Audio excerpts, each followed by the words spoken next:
Left the laptop, the stream open, and just woke up. Yep, that sounds like Purse right there.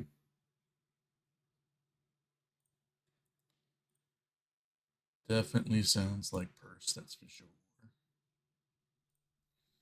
I am here, but we are going to start the new project in a bit. I want to just make sure the flower farms be working.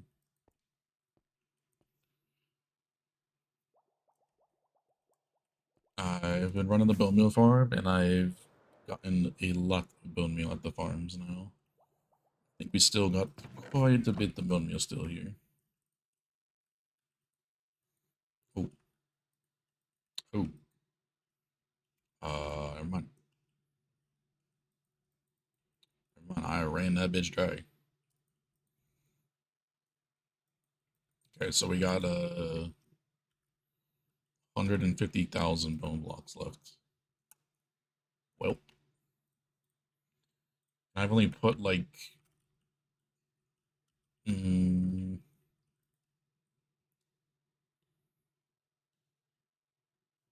15 boxes at each flower farm.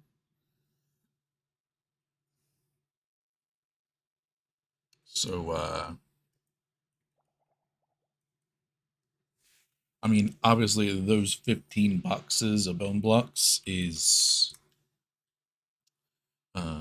so we got 15 times 9. It's like 250,000 bone meal, which equates to about 10 hours of runtime, which would be about 500,000 of each die. So if we just run through all of that, like, I don't think we'll ever need to run these farms for a while. So if they all run through that, I think we're good.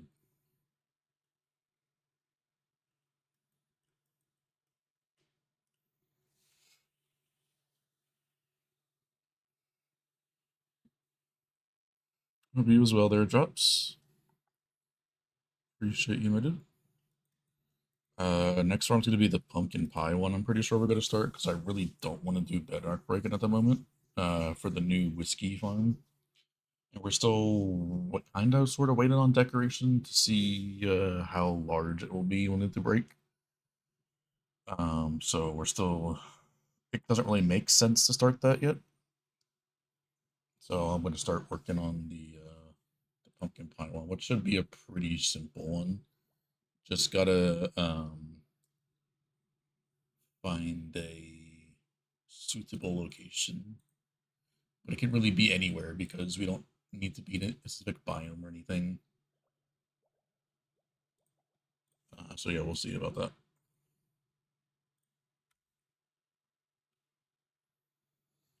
Survived 2 exams today. Well, at least you survived, so there's something. So we got a little bit of tweaking stuff. We can turn on a couple of farms. Yeah, the farm will be interesting. I mean, it's just basically a sugarcane farm. It'll be the easiest thing to do rather than having to work with honey bottles. Especially for the crafting, we could just do a 1-to-1 for sugar. Pumpkins, obviously, a very easy farm, even at high speeds. And then, what's it called? Then eggs. I mean, that literally couldn't be any easier. You just put a bunch of chickens in an area and let them lay eggs. I am kind of debating if I want to do something like stupid and like, oh, this could be. How much does this farm make? I don't remember how much farm this thing's. Hold on.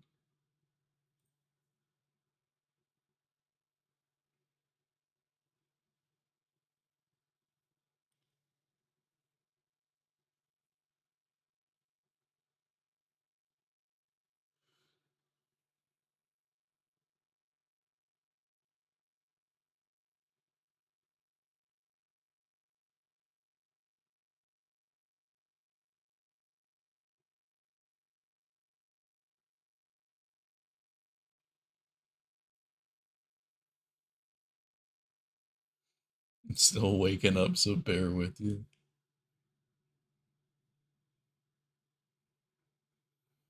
Oh, it's left at an extra size to me? Well, I don't want to fucking do that. Where's the other one?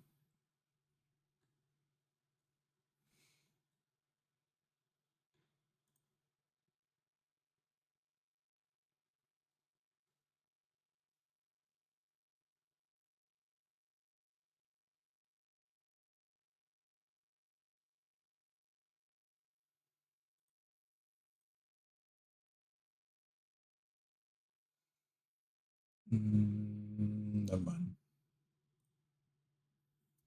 I don't really know if I want to deal with dual dimension. I was thinking about making the Chronos sugar cube. Um, but I forgot it was dual dimension, so I don't really want to do that.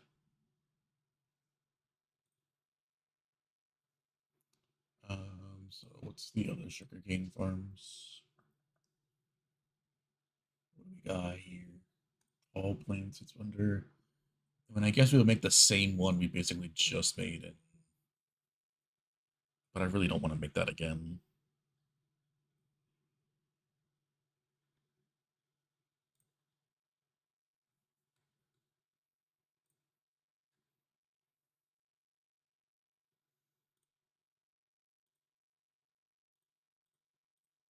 What was the one? Oh, this the waterlogging the leaves was kind of tedious. Yeah, I didn't like that. Really didn't like that aspect of that farm. And I only made what, the 40,000, I think? Or was it the 67,000?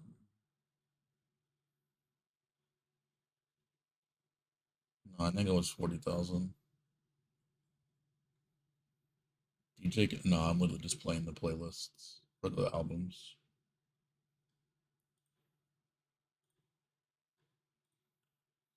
Yeah, maybe we'll experiment the Chronos cube thingy, but we'll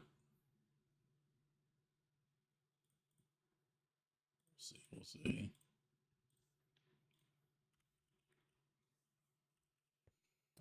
All right.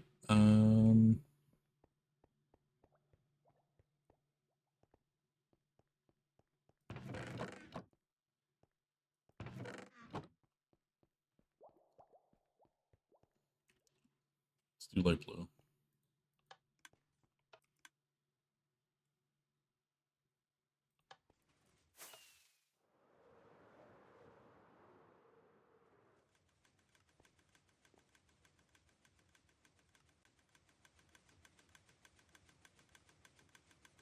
Oh, well, I guess I gotta put some in there. Hold on.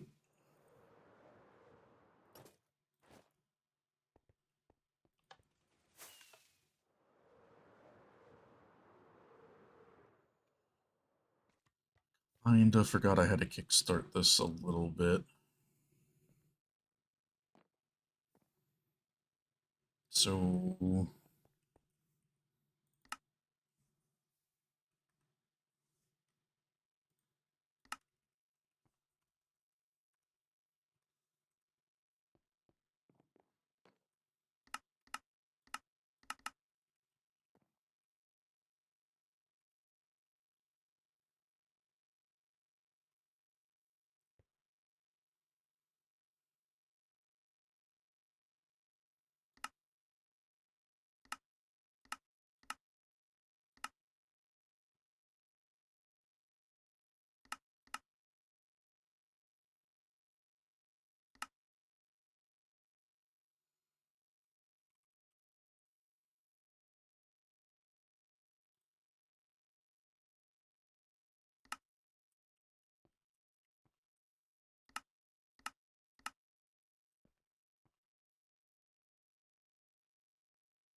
64, 64, 61. Let's see. Well, yeah, shulker blocks, bone blocks then.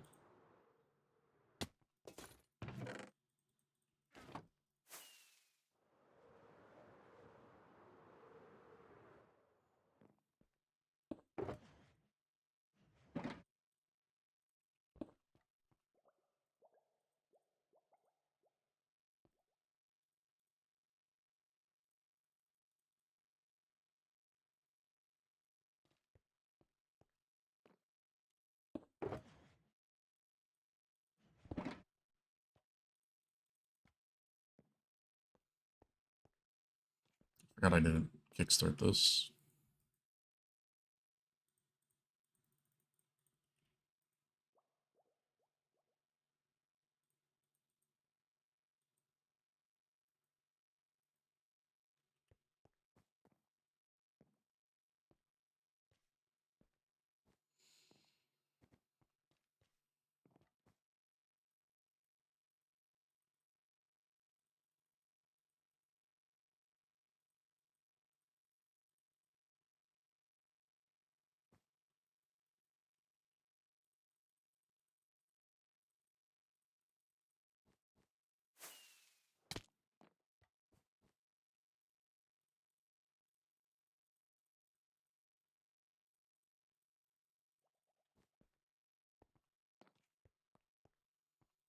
One's already kickstarted. Don't gotta worry about that. It's an entirely different farm.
One's already pre-filled. No, that's fine. Not like anybody's ever been here anyway asking for the drop, so it's chill.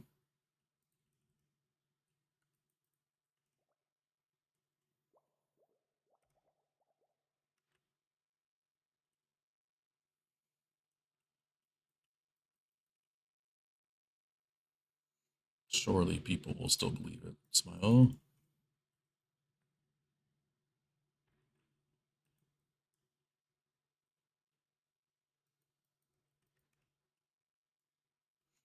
Alright, now we should be good.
Shit was just about to fill.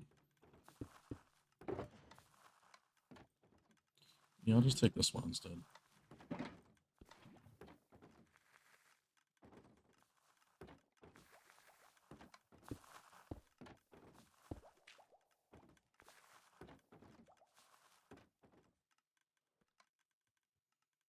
Yoink.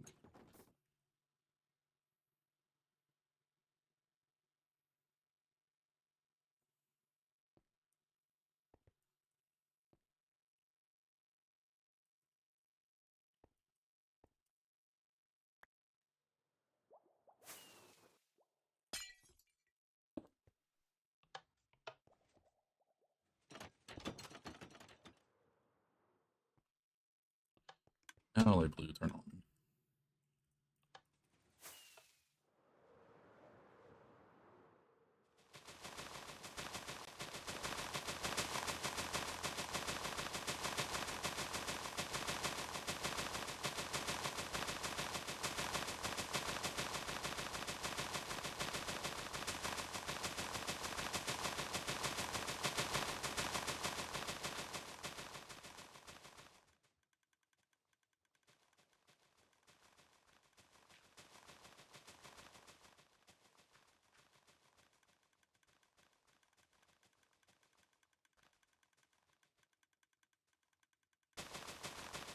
100% he would.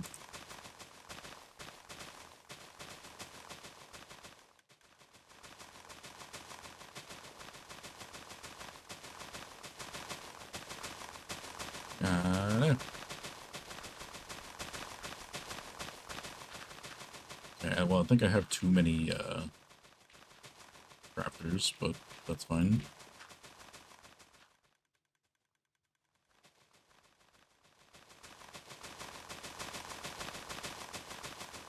These carts just like not filled?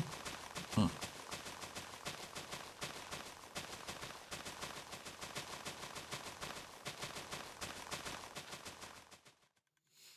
I mean, granted, I did tile enough loaders to handle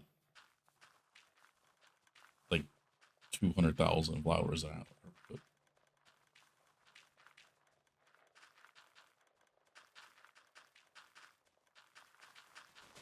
I thought the batches would be a lot more for this to handle, but apparently I can keep up quite well with just two.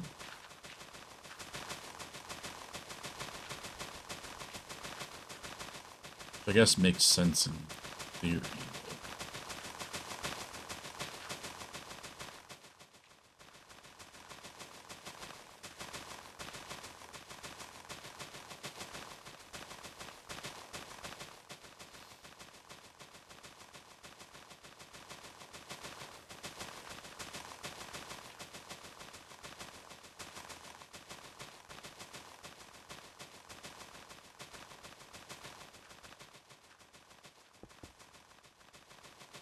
There's already a full box of blue. Wait, what?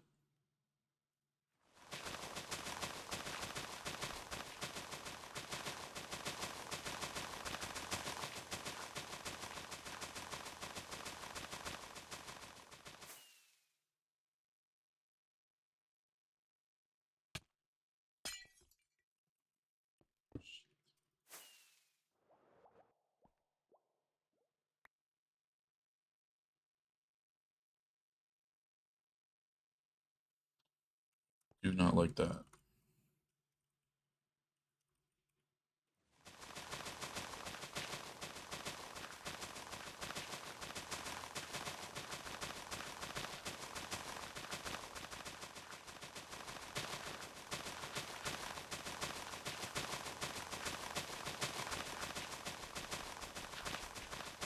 Not dying to the output.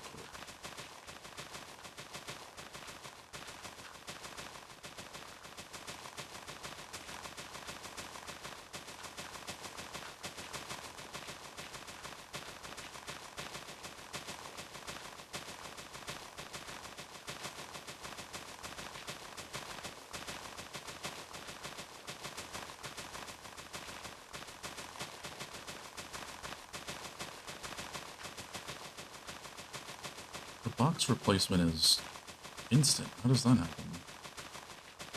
Bill's loader never spits items.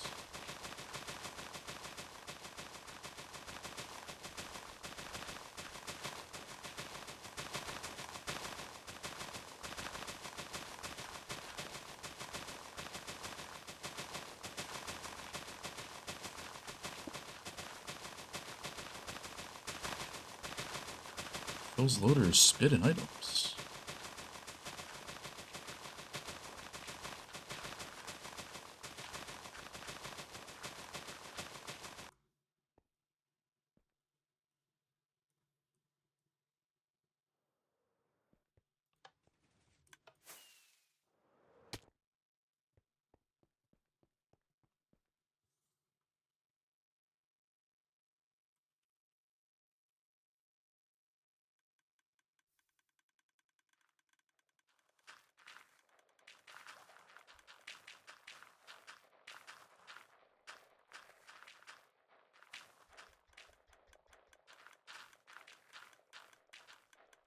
Pauses the breaking though.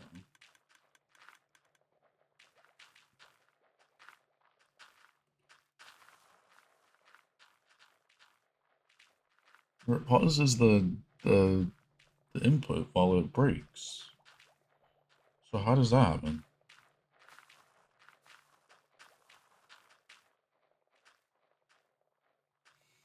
Alright, first.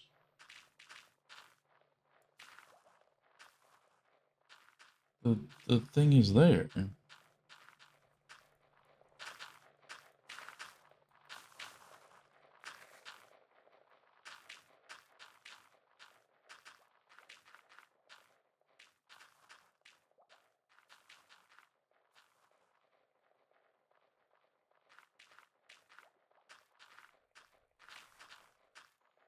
Do I have to use the non-silent version for some reason? I've never had a problem with this.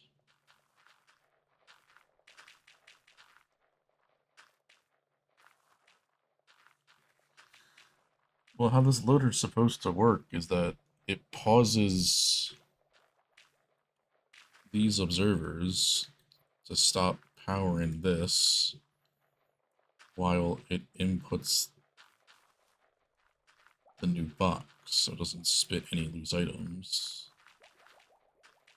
But this is not pausing.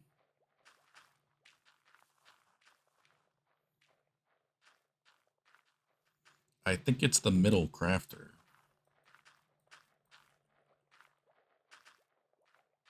But I can't swap the crafter anywhere else.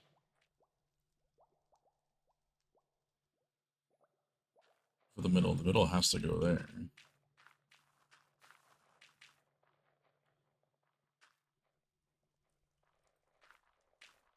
Shouldn't get any loose dies.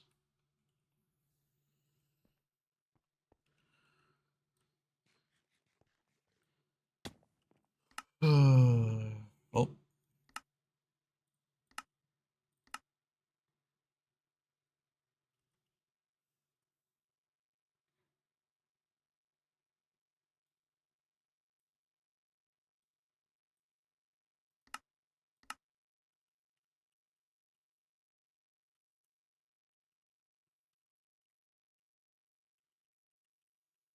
because I didn't have, well, I mean, I did test the side one.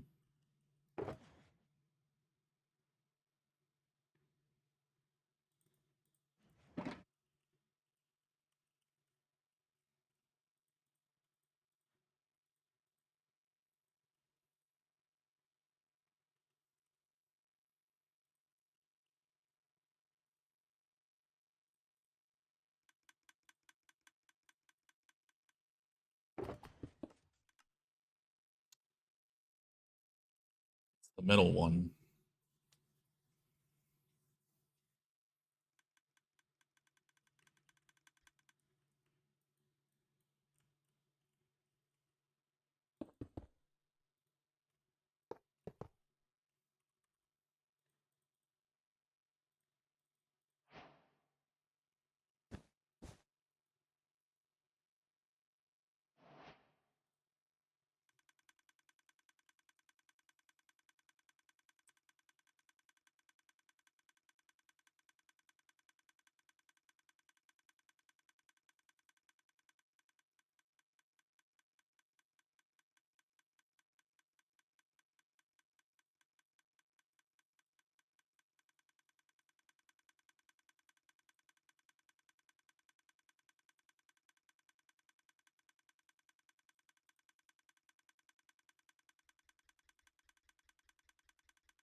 Okay, so if that's true, why are you running out of items?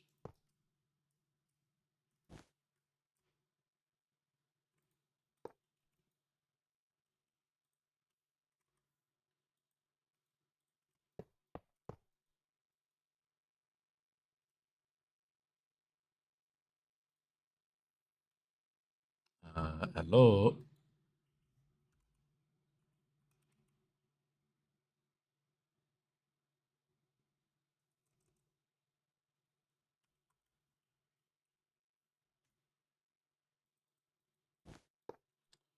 Alright.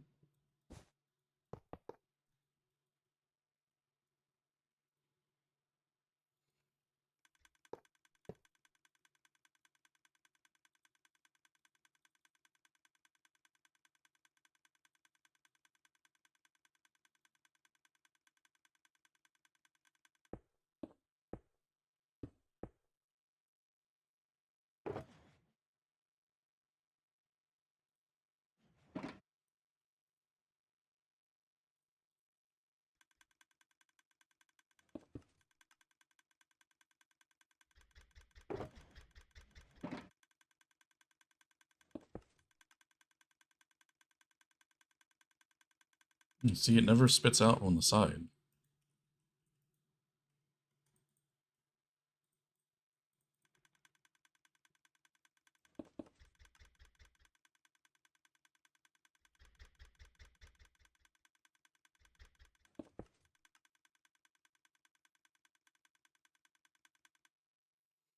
But if I load the middle one now,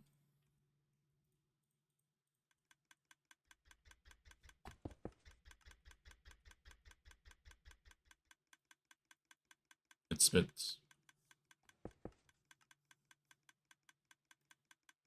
every time.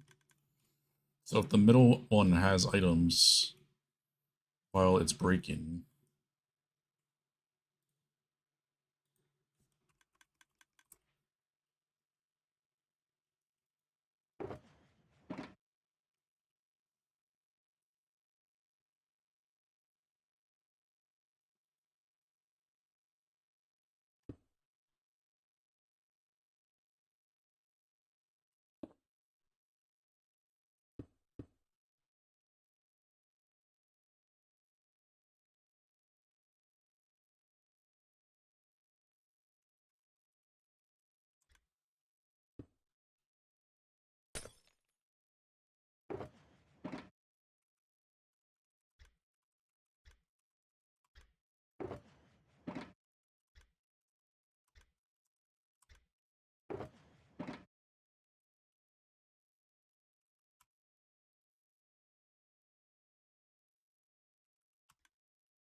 so it still activates.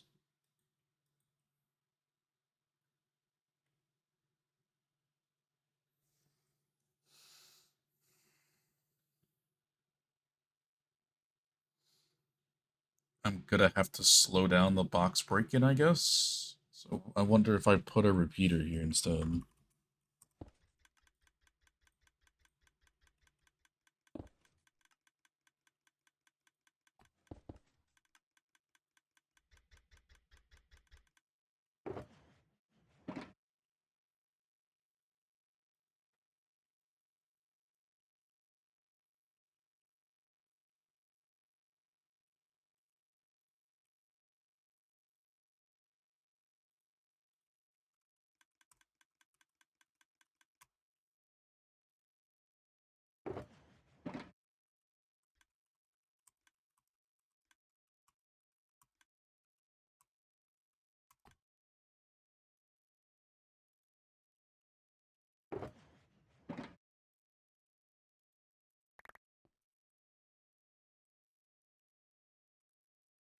Oh, it spits it on top now instead.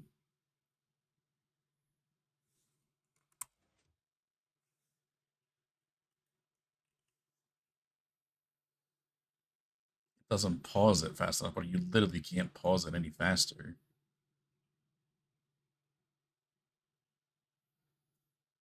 Like it powers the rail instantly.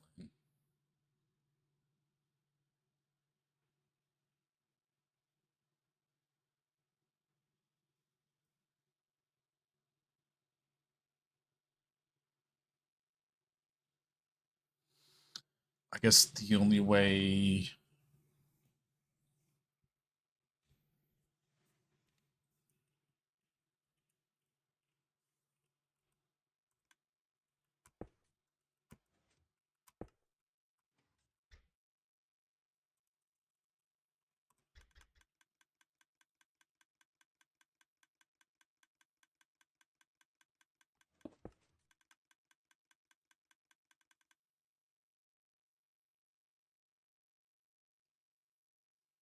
And there's really no fixing that.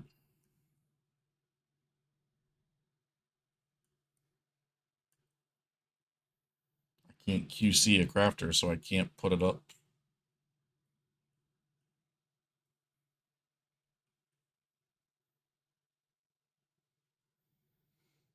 Well, without increasing the height of the thing, no. And then that would break.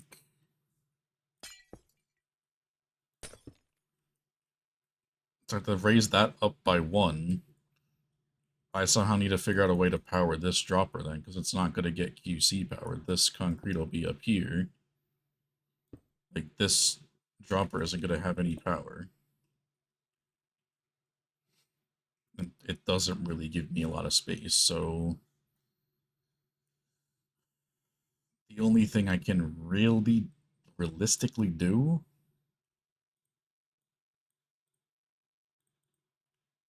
is maybe change this to a...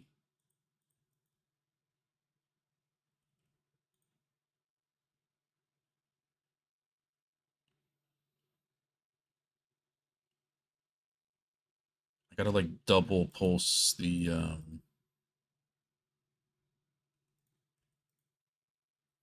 output and then add the box sorter before the thing.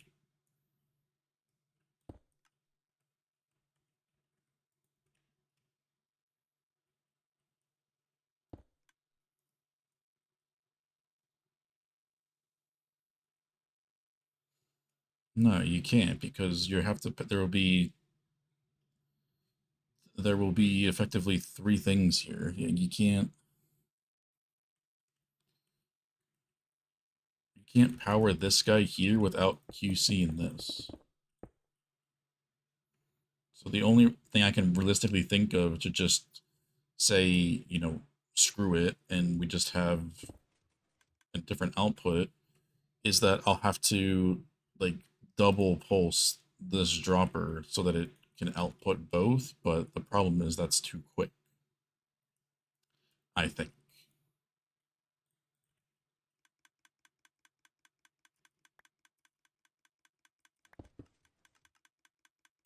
Never mind, that works.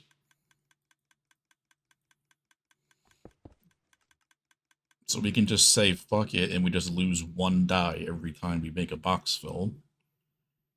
Just change this to a piston, that way it double pulses.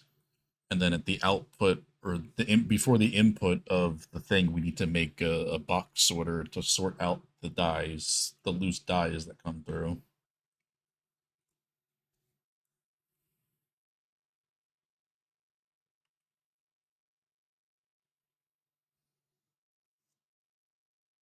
That's on me. I mean, I really only ever tested this, but for some reason, if you have a dropper here, it doesn't spit. But because you have a crafter, it can spit somehow. I don't understand it, but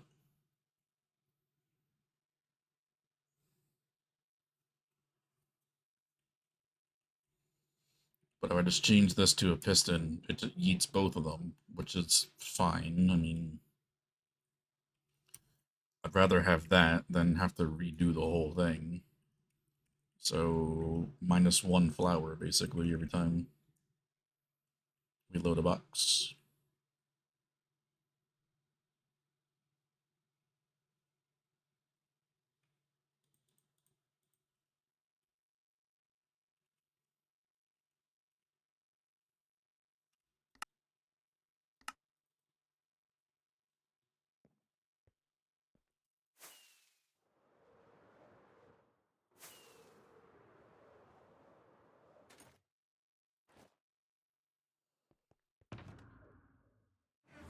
I don't have pistons.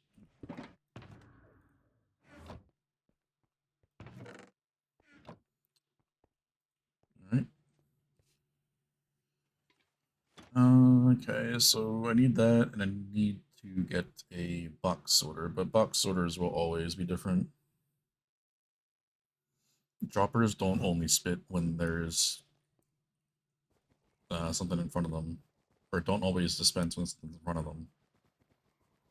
That's not how they work.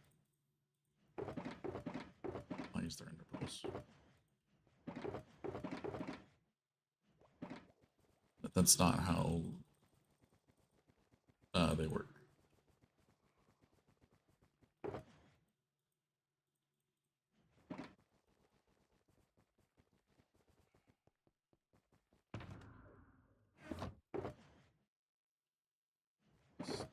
Sticky piston.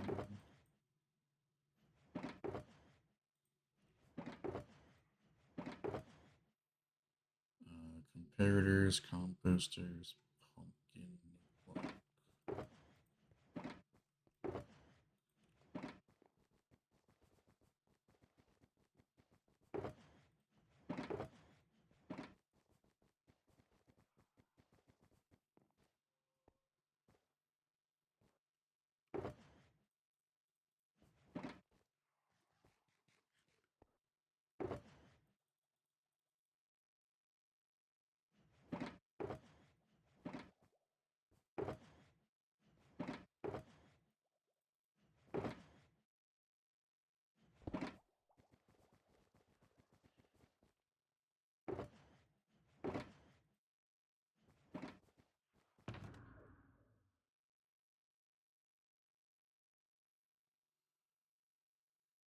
Okay.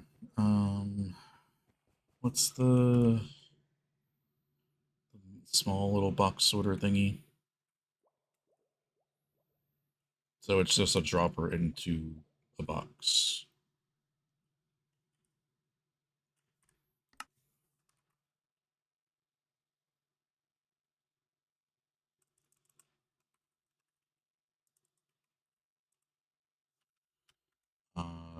It's called an is box checker, I think.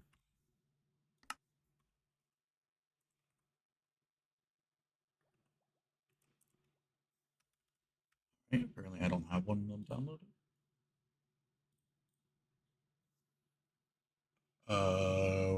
What would that be under? Is box.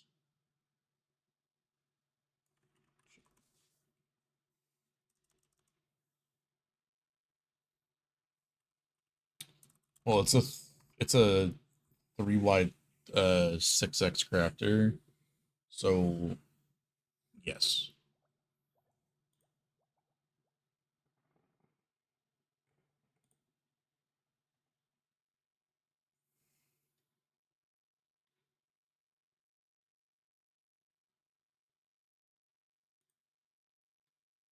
I could have used a different one, but I didn't test this edge case because I only tested the first slot. It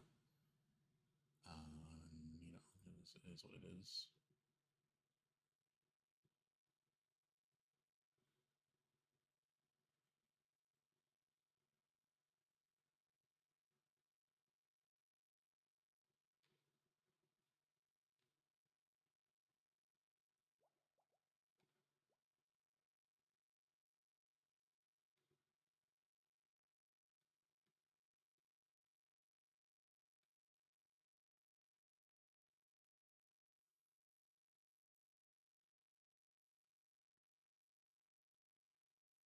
What is it called?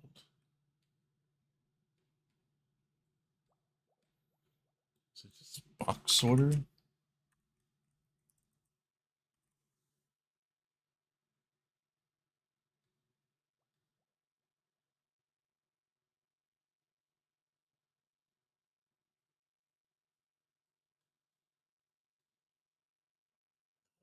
What the fuck?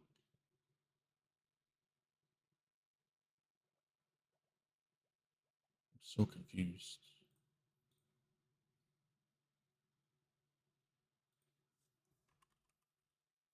The fuck?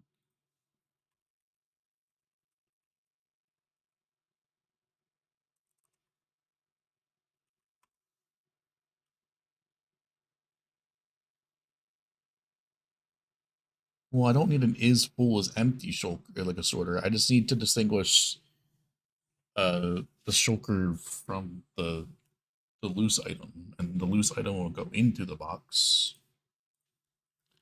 But I just forget what it's like. The component is actually called.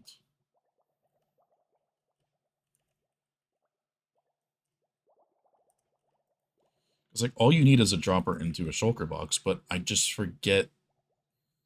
There's a certain you like unpower this in a certain way.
Is it a pre-sorter?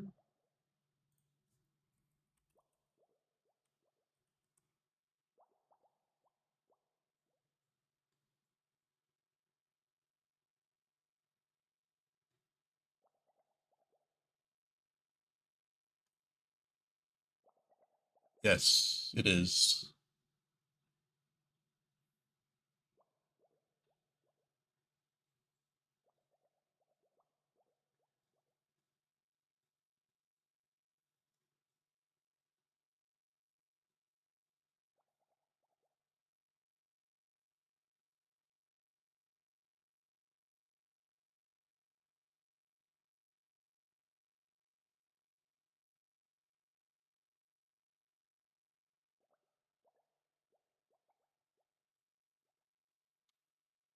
It's in miscellaneous, that's why.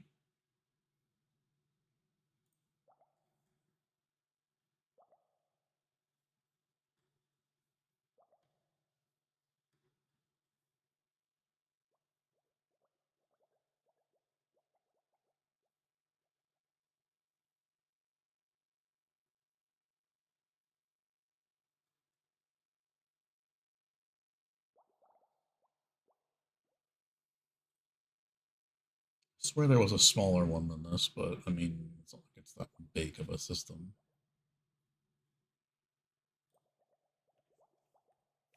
Do I have it?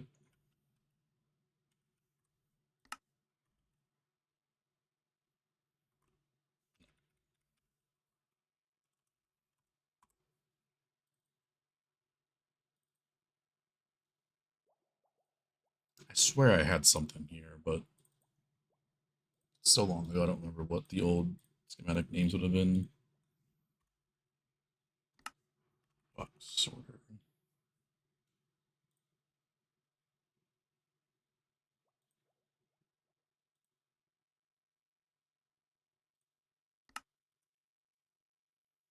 That's actually a box.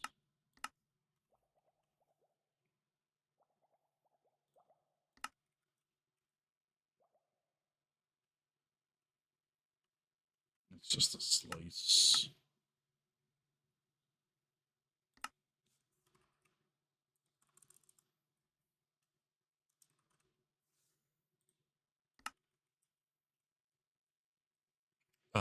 It's gonna be the most useful one ever there, Takeshi. But yeah, 102 it'll be. It's gonna be for pumpkin pie. We have cake berry, you're making pumpkin pie, but the pumpkin pie one will actually be useful because it gives 100% uh composter fill level. So at least it'll have some use compared to the cake will have cake has use, but you really don't need that many cakes.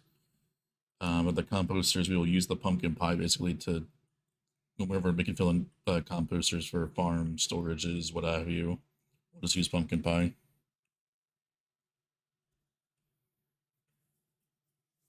Yeah, I didn't know it either until somebody mentioned it in stream the one day, and I was like, oh shit. So if you go to the wiki and compost, placing pumpkin pie into a composter raises the compost level by 1.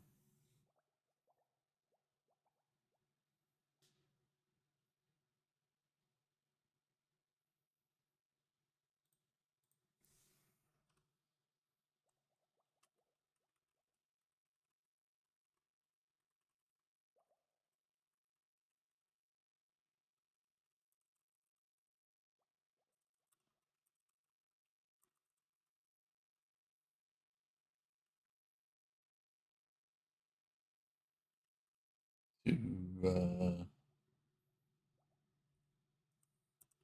raise fill level by 1.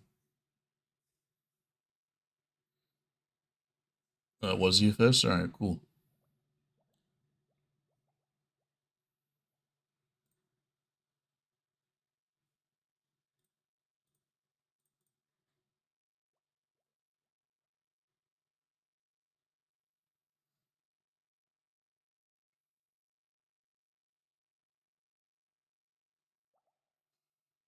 It's actually on the composter. 100% is cake and pumpkin pie, but I would never carry around cake, especially for that shit, 'cause it's unstackable. But yeah, that's what I'm gonna be doing. But I have to fix my flower thing real quick, because apparently crafters on what's it called, on Phil's loader breaks. It'll still output a loose item, which is quite unfortunate. But I have found a simple enough fix. But I do need to add a box sorter, or what's called a pre-sorter, to distinguish the loose item from the box.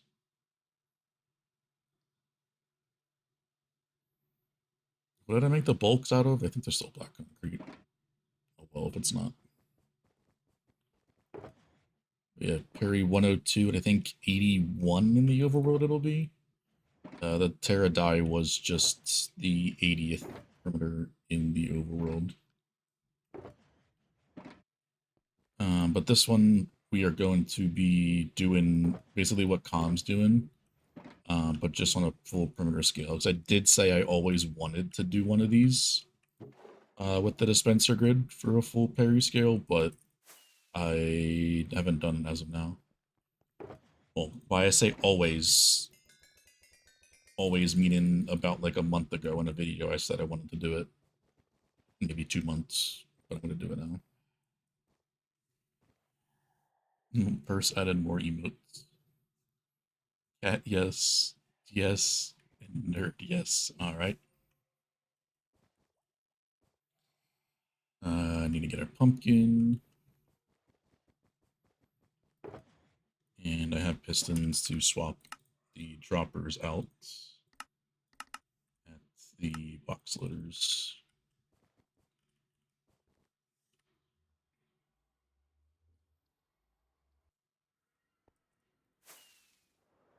You had to come up with names? Oh, so that's not actual emote names. Gotcha.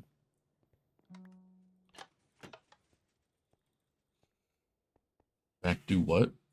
No, she added the emote, a couple emotes to the 7TV thing that we have for emotes.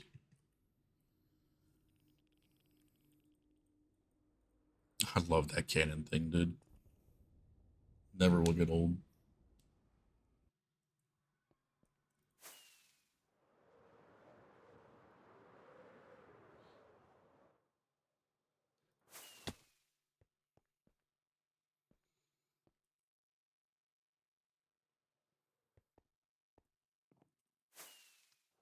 Let me add this first. Oh, so I probably should have bought more glass, but I can make it work.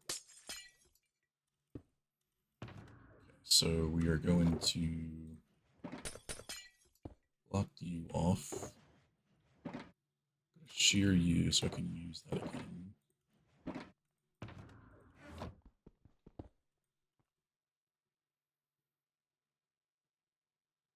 I thought his arms were like inflated, like he was buff or something, until I looked at it, it's just spinning really fast.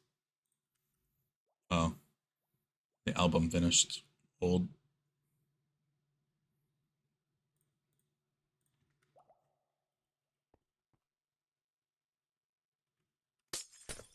Yeah, if you're on, what's it called? If you're on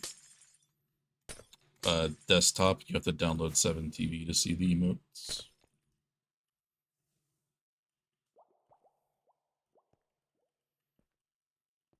If you're on mobile, I don't think you can do that. I could be wrong though.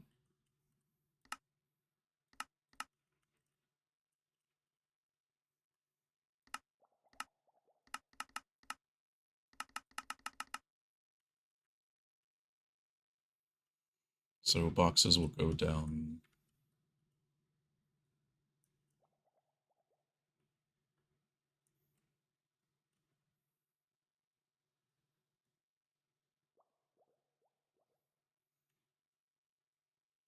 Wait. I need to look at this. I don't know why there's 3 outputs.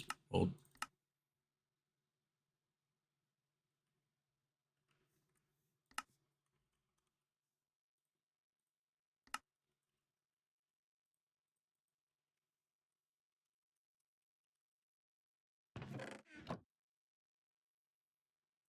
obviously items end up here.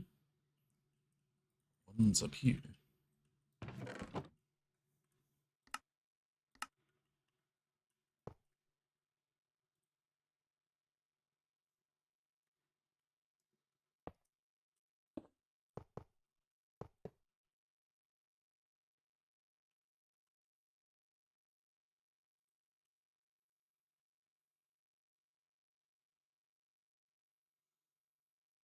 Boxes.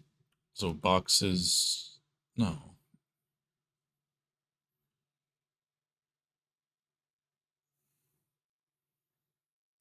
There is a thing. There's an app. Interesting. I mean, there's an app for everything nowadays, so I guess that makes sense.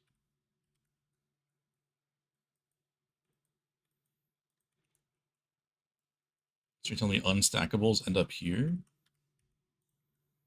but boxes go further?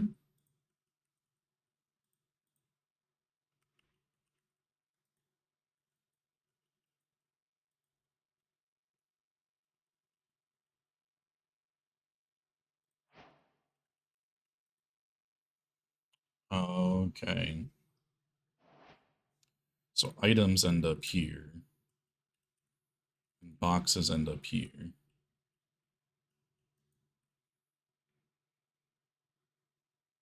This isn't the one I've used in the past then, because did Omingo have one of these?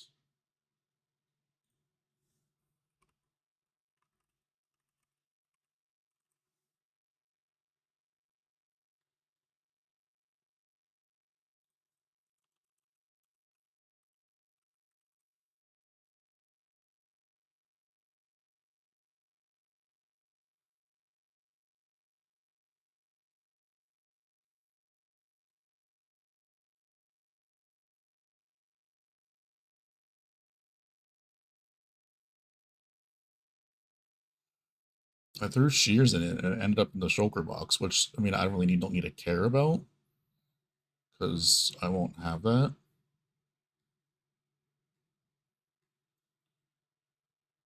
But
I don't remember what it was called, dude.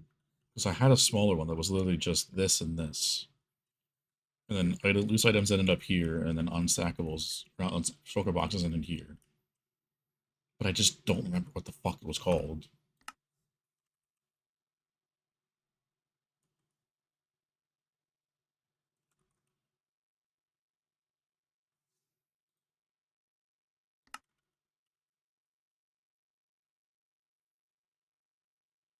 Mm.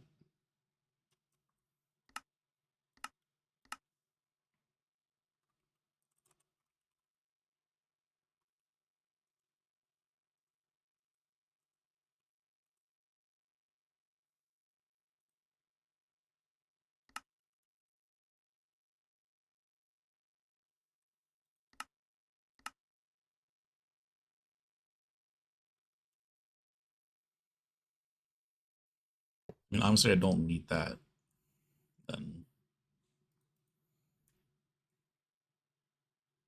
Because I'm only ever going to deal with shulkers themselves.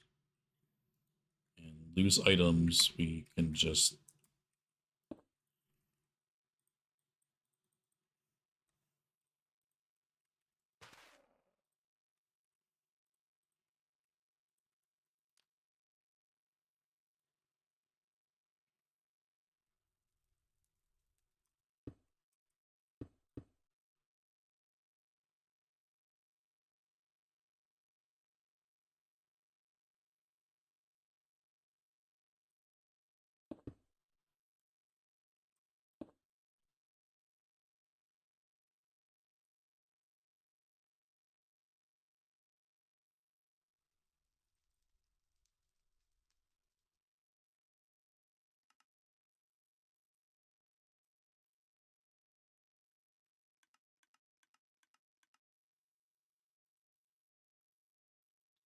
Buffer is $1, but who cares? All right, let's do a chest.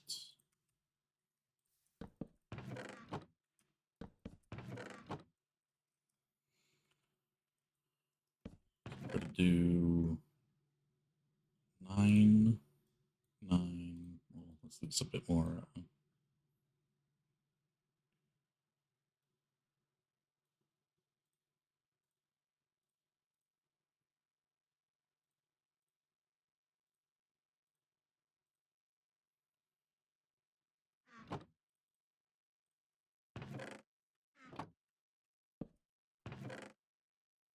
So we should number 12 loose items. And 15 boxes.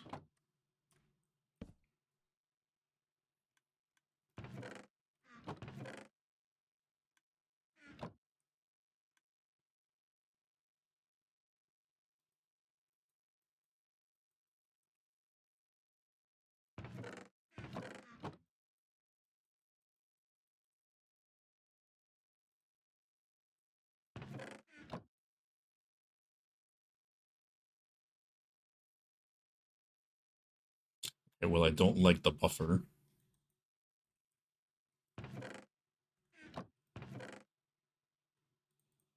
but all the boxes are there, so I really don't care, I guess, if that buffers.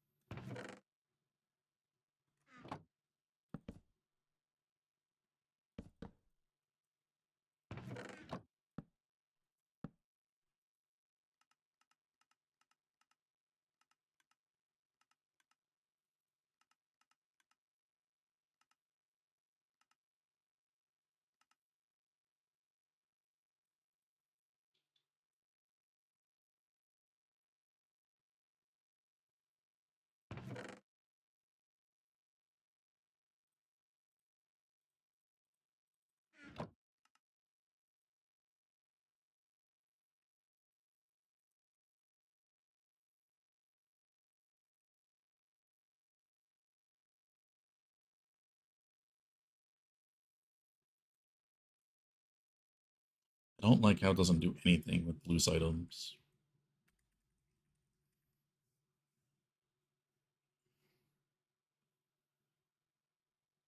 But I really can't output it anywhere else unless I just don't even.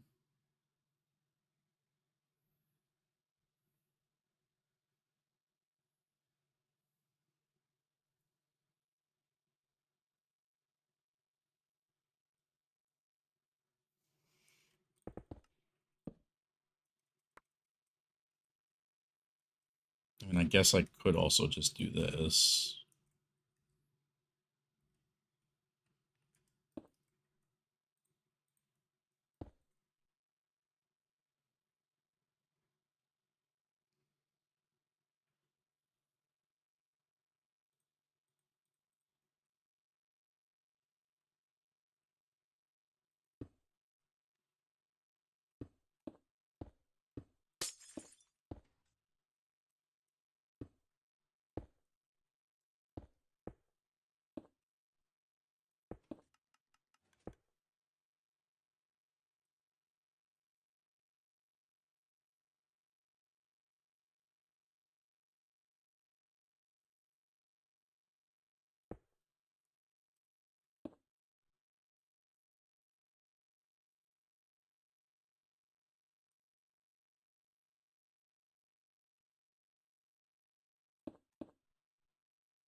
The soccer farm you had before the new one.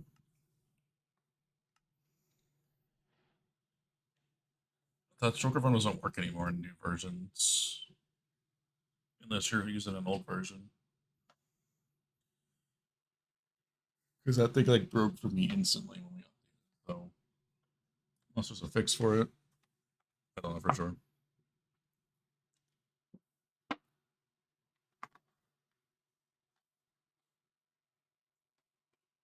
But I never moved.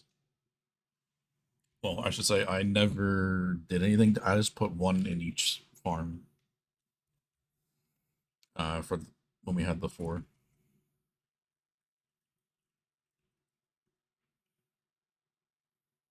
So I don't know how.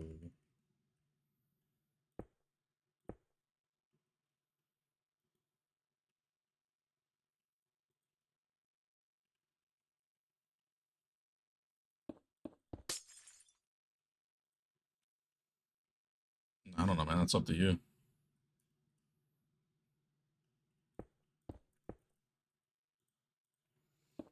There's plenty of soccer farms out there.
No, I don't want to put it closer. Because then this creates a problem.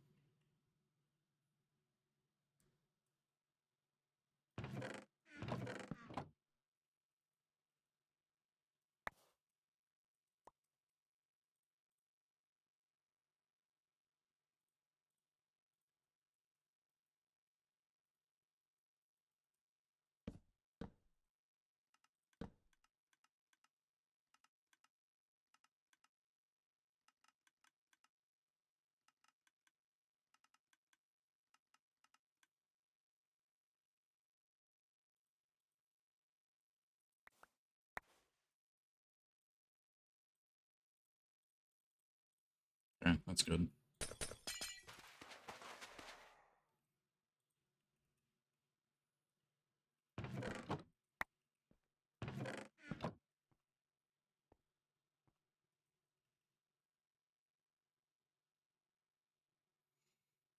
I really wish I could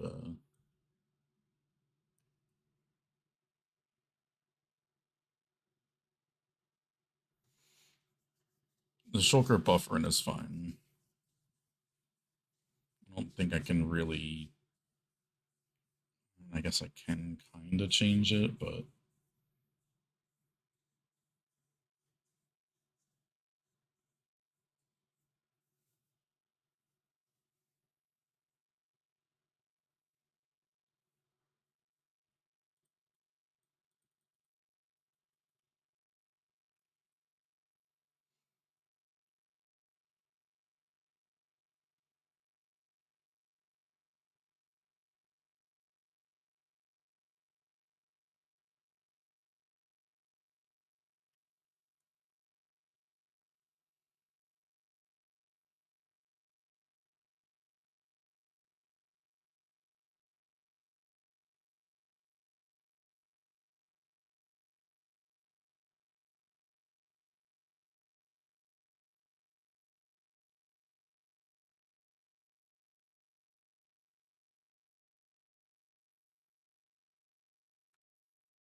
where would I have used a shulker box item sorter?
Didn't use an is box checker here.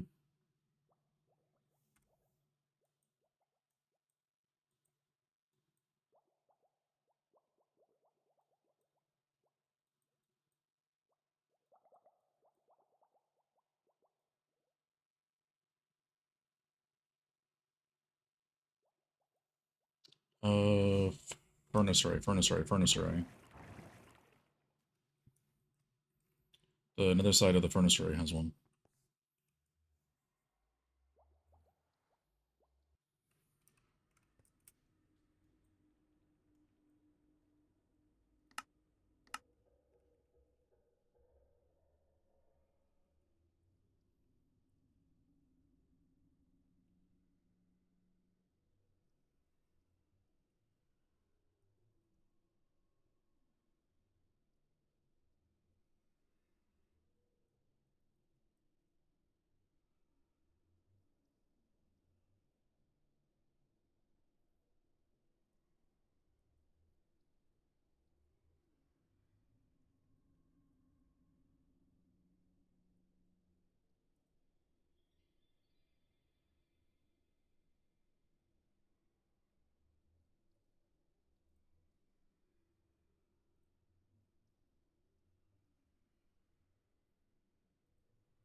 I'm just not. It's a lot larger than I think. Let's use this.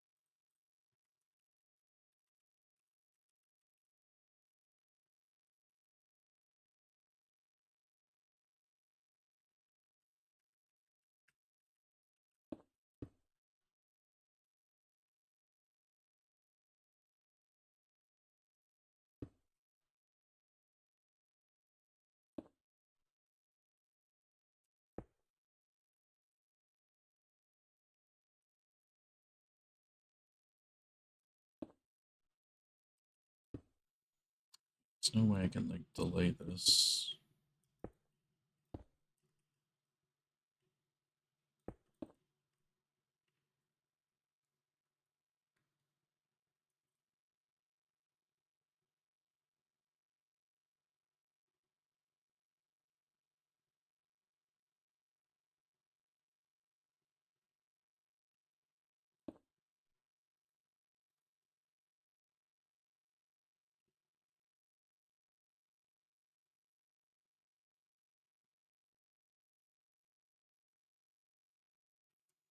I'm not using dust. I'm not flashing dust.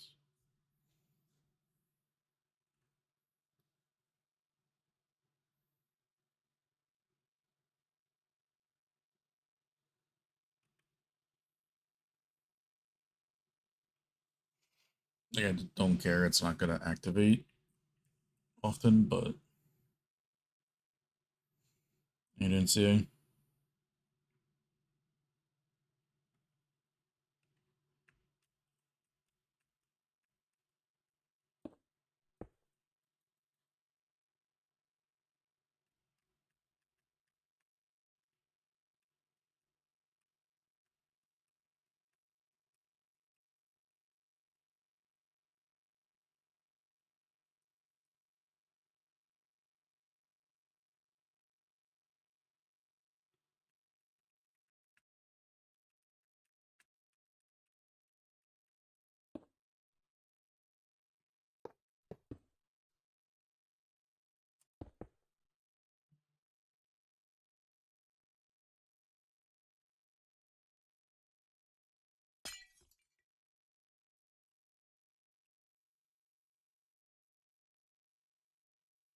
You got audio now.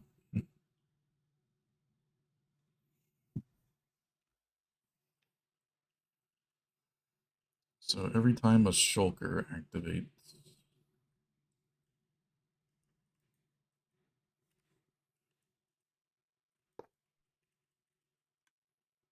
that activates. And if it's a loose item, nothing activates.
buffer box.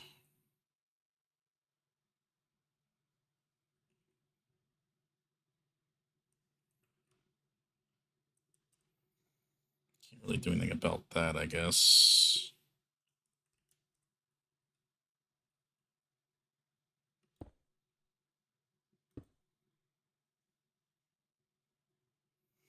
I was going to work on the prairie, but that kind of got put to the side as I found something that broke.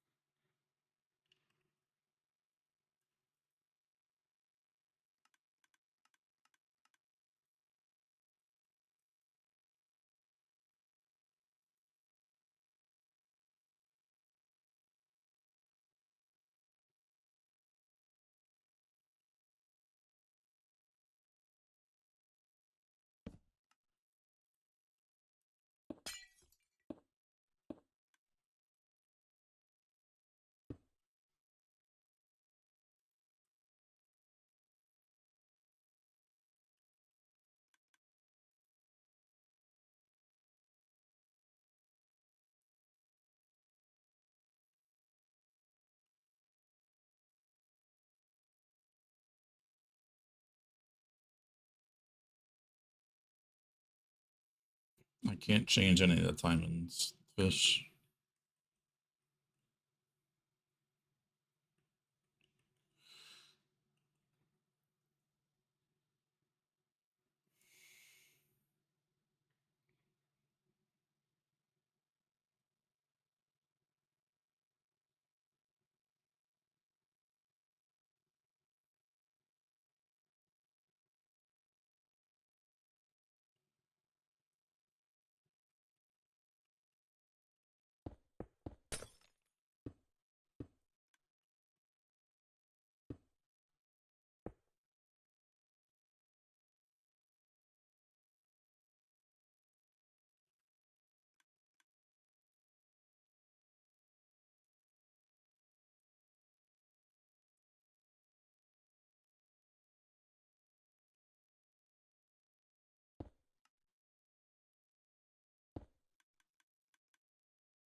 Ow.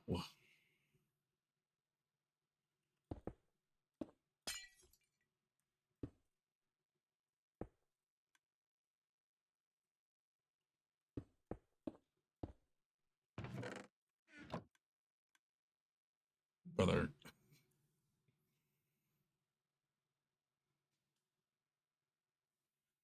It is, yeah.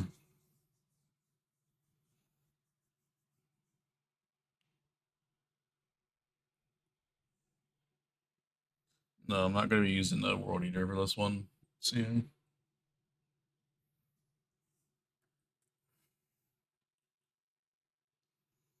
said we can't make that delay any longer.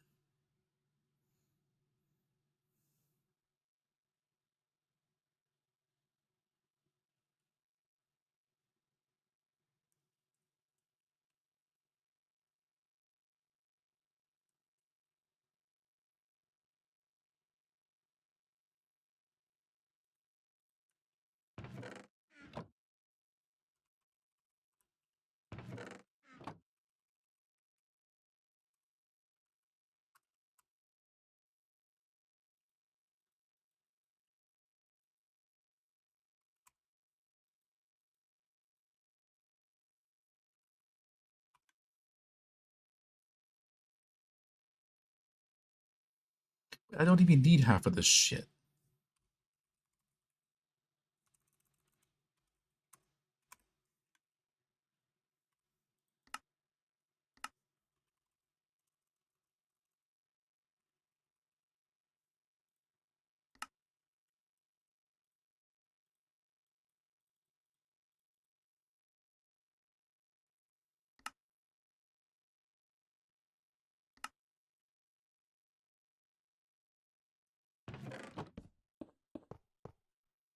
I don't even need any of this stuff.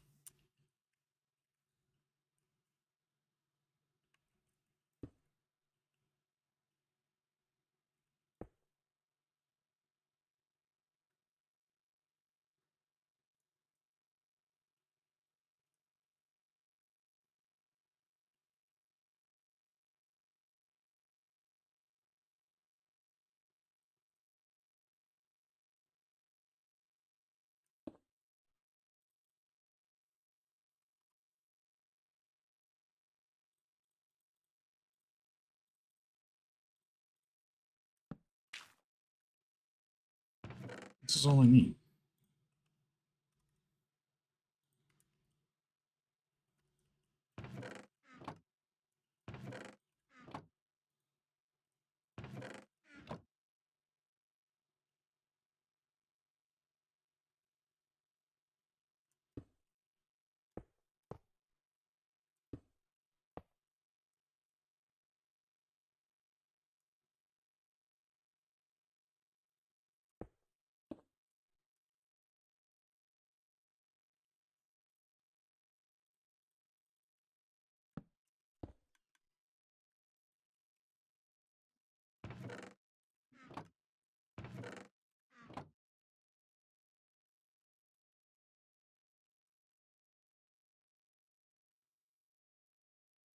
I need to sort single items, like stackable items, from a shulker box. And I swear there was something a lot simpler than this, but I just don't remember what it is or what it's called.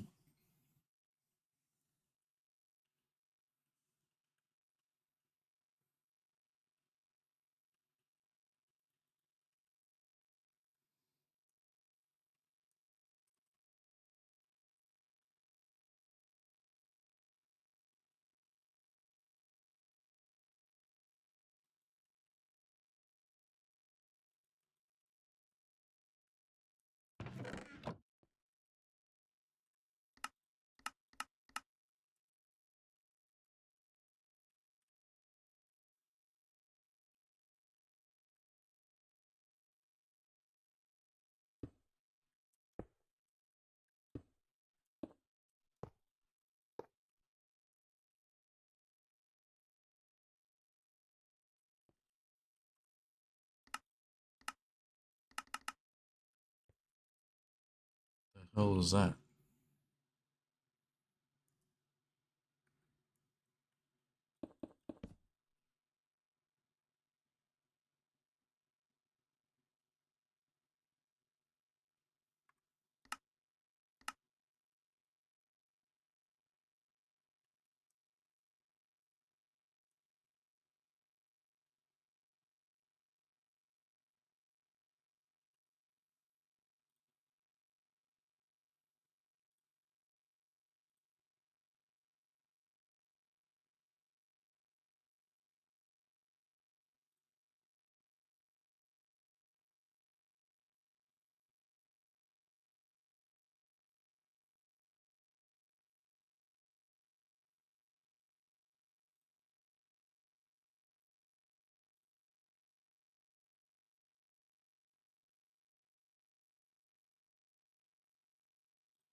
Does it have output though? Like it inputs to a barrel, but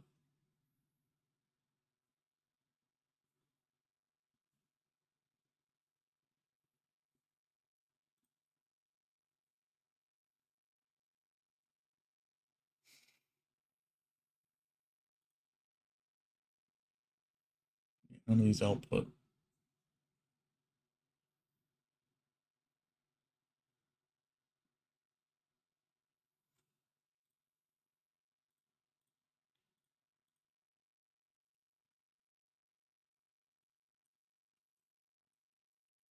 Let's make this.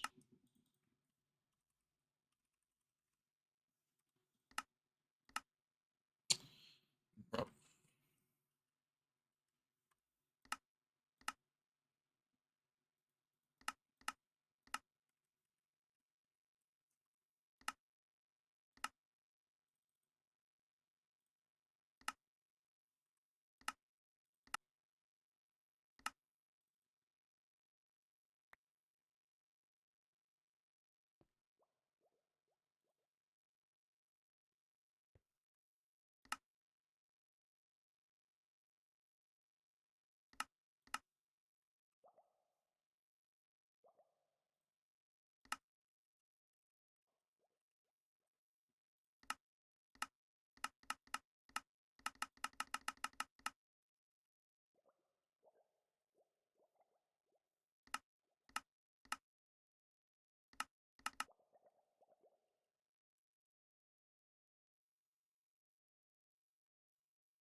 It is.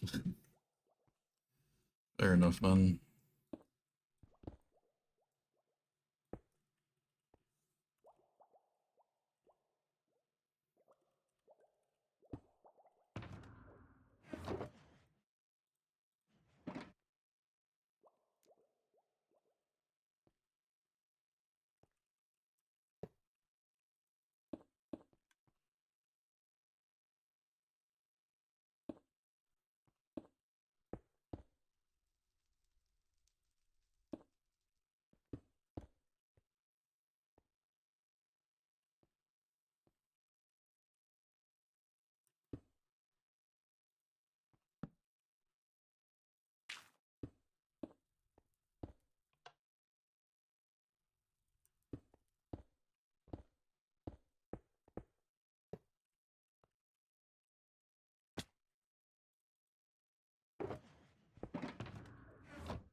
I haven't looked too far into that. I can't say I really looked fully at EMs. I just stole the timer clock from it.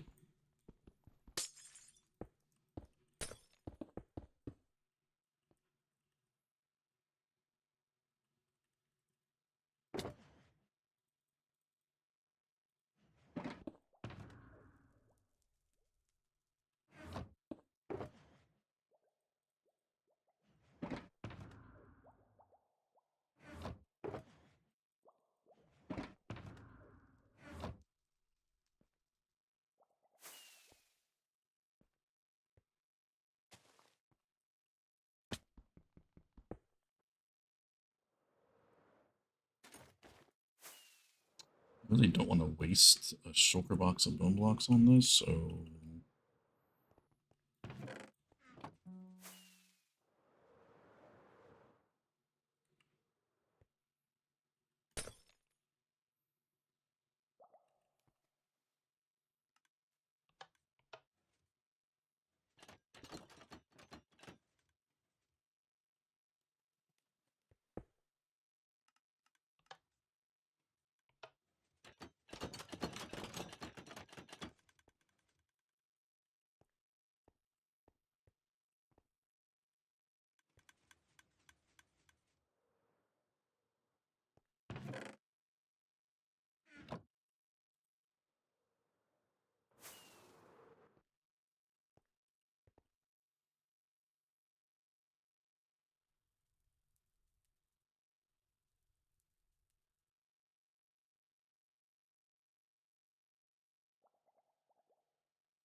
we gotta just change the loaders, which will be fun because they're not really meant to be landed on now.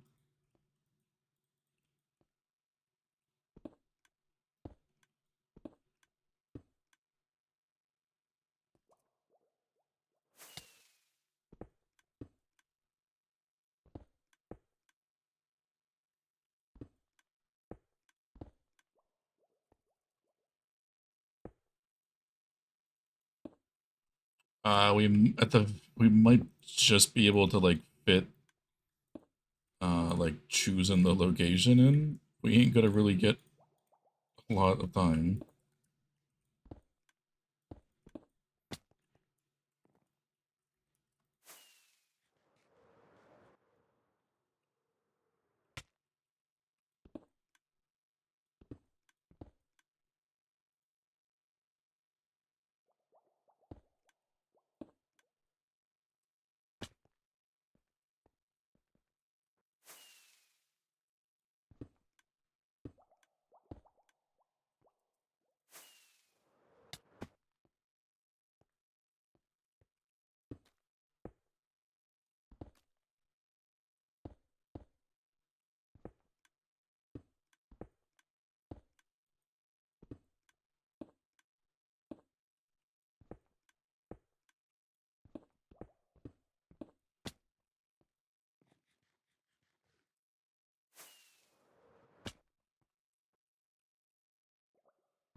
Bro,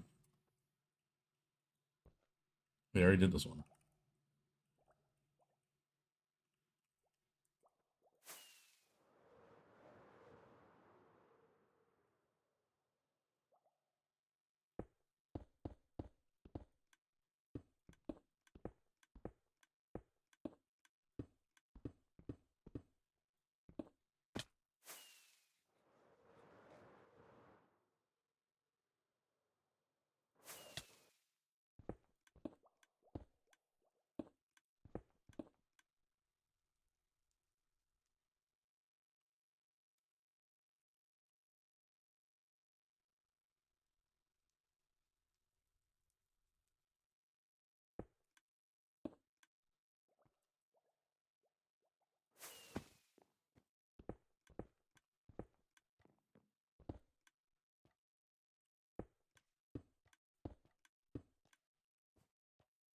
I don't know if that's needed for the other one, but I'm gonna do it anyway.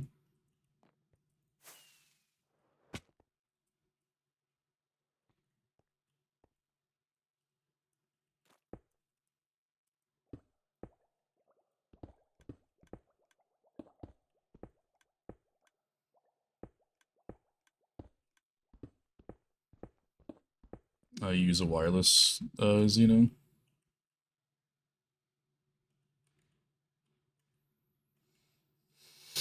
Brother, my wireless mouse can last like 100 hours.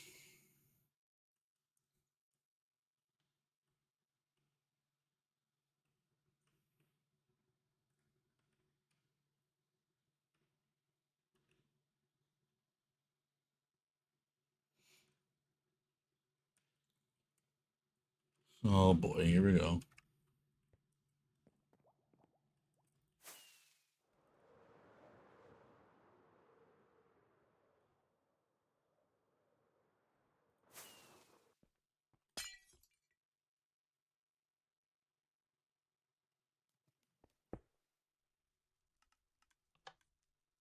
Oh, that's still false output.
Well, we're gonna see, I guess. I don't fucking know, man.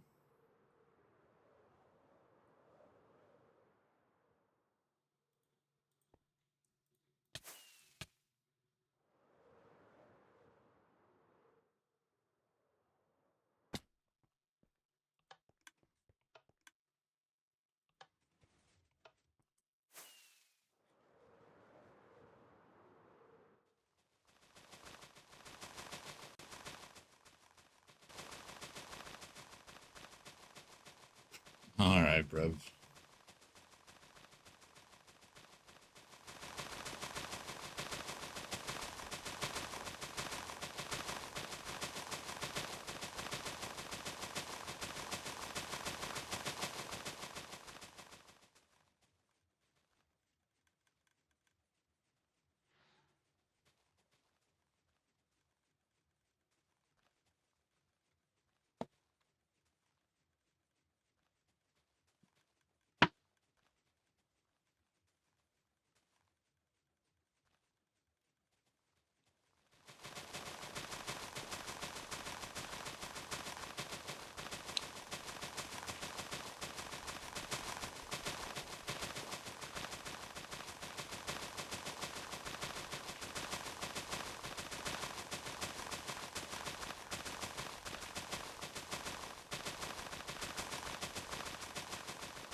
Too good, bro.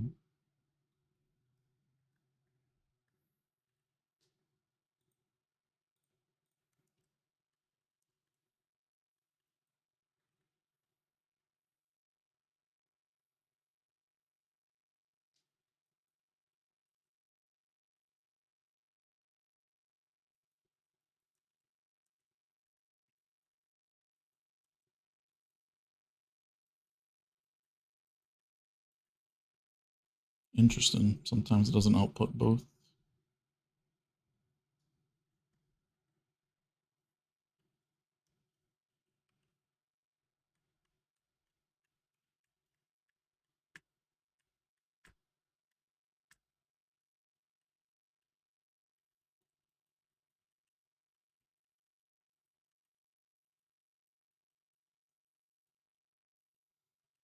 Yes, smile.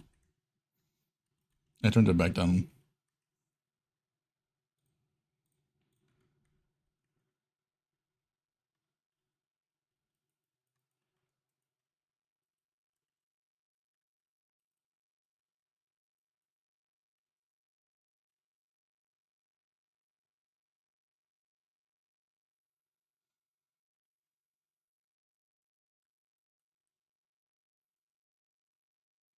Yeah, so we definitely have too many loaders here, but it's fine.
This will be the true test because they're right on top of each other. I mean, otherwise, anyway, like, doesn't really matter because the hopper can only pick up one at a time, but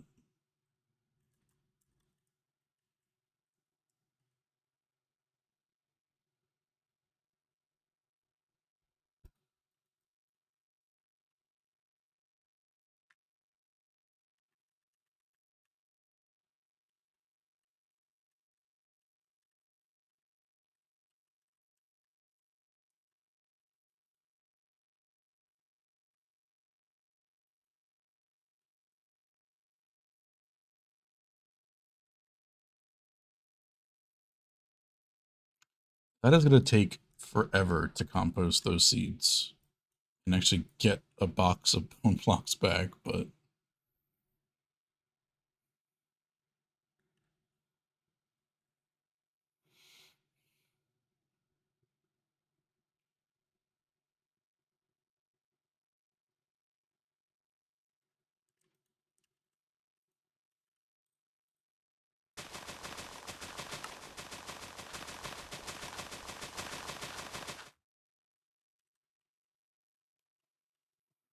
then only output the thingy. Now, why are you not working now?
I mean, kinda, I guess. Sometimes it'll buffer one thing at the bottom, but it'll always output two, I guess.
mean, it's always going to still be one, I guess, sometimes if it breaks at a different interval, but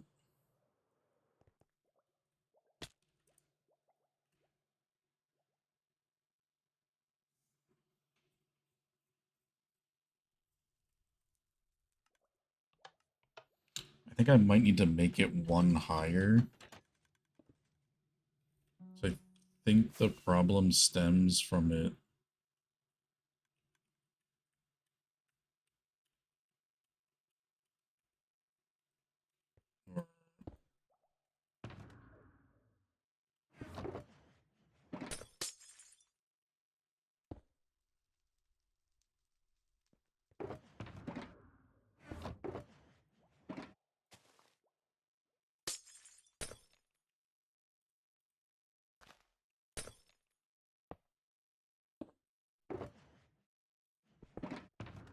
We do that to prevent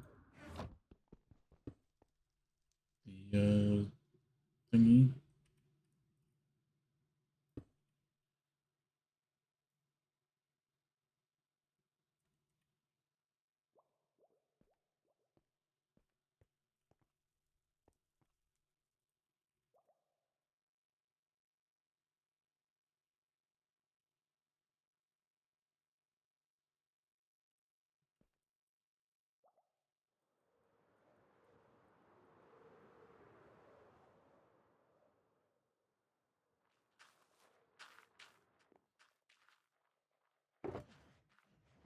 We still even haven't used the full shoulder of bone blocks.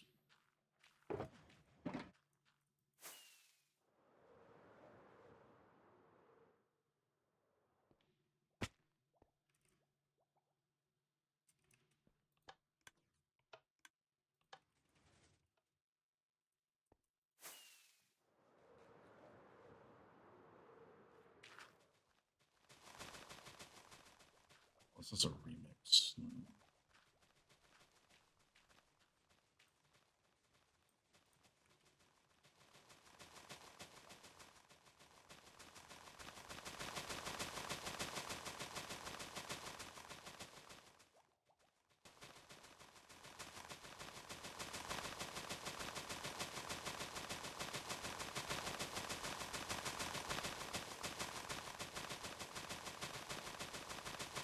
I didn't even see the dye going into this one.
Faster!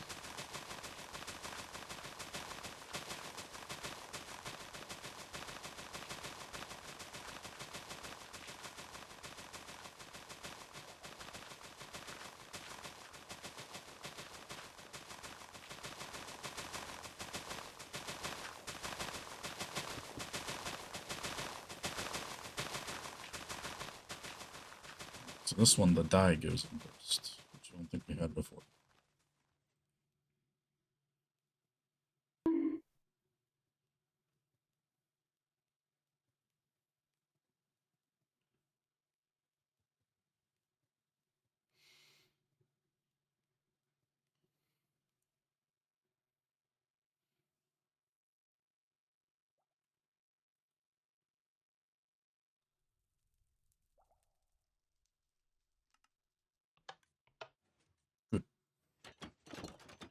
think we're okay now.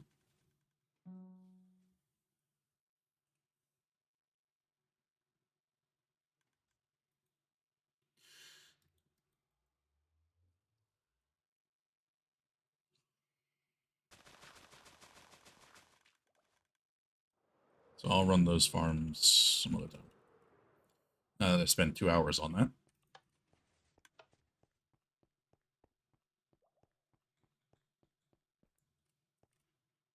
Worst comes to worst, I just raise it 1 block higher. And I put a chest here and a hopper here. Just so it literally doesn't input faster than it can, but we'll see.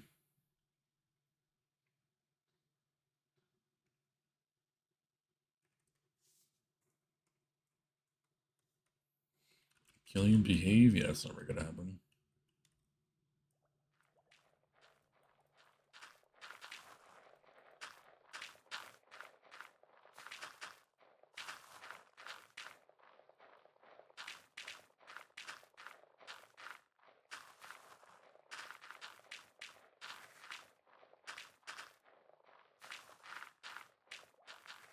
W.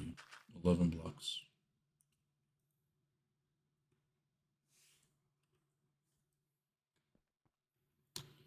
Alright,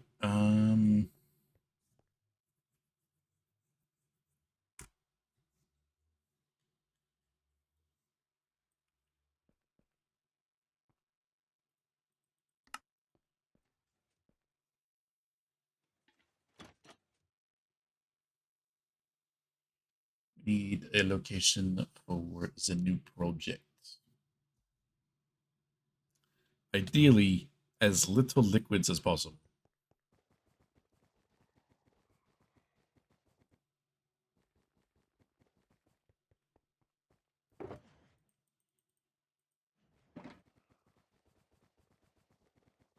Put it in a swamp. No.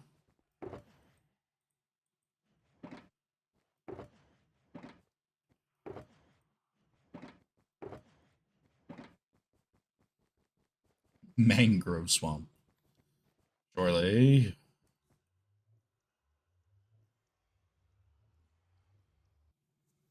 Coward.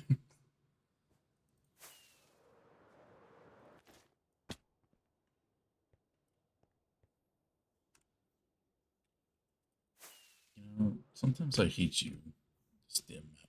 This cave mode bullshit.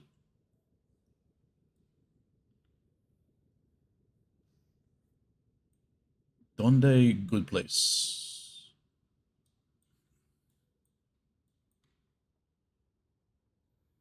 What's like this area here, yeah? Or like this area. Or like this area.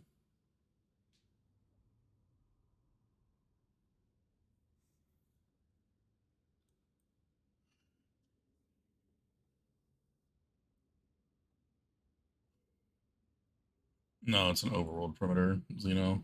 When we do whiskey, we'll be doing the nether perimeter, which will be over here somewhere, I think. Let's see what's up here. So cannon to, I guess cannon to whiskey.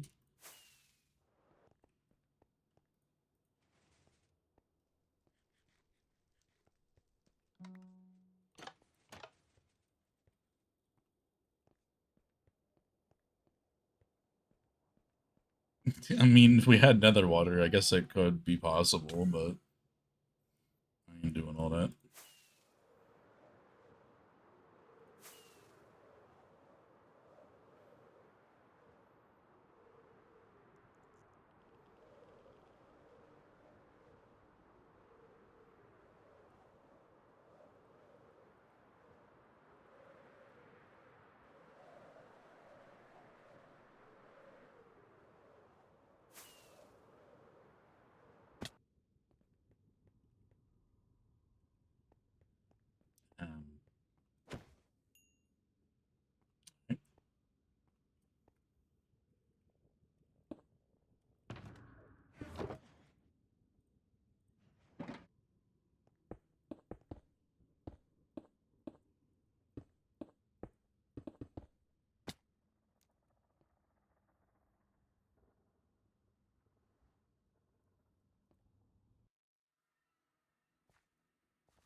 Definitely not this fucking location. What the?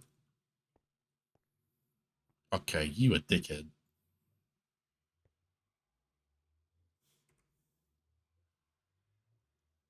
No, no, no, no, no, no, no. Wait, wait, wait, wait. Wait, wait, wait, wait, wait.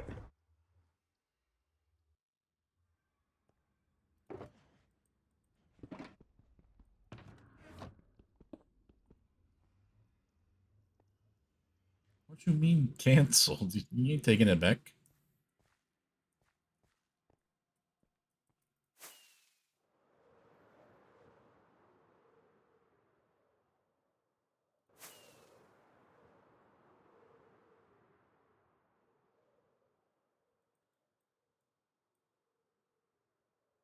It's cake up there. I mean, I guess if there is a desert somewhere around that.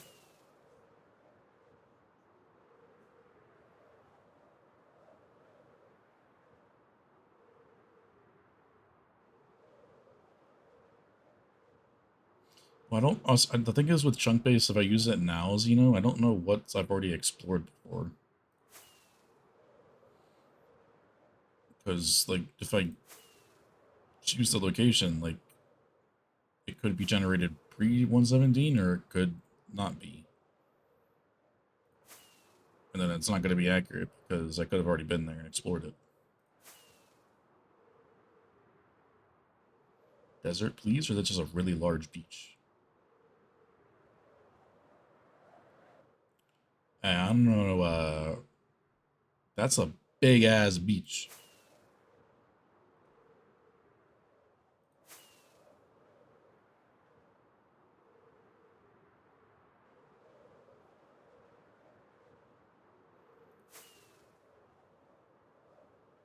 I guess Akakia isn't like the worst thing in the world, but there's so much water.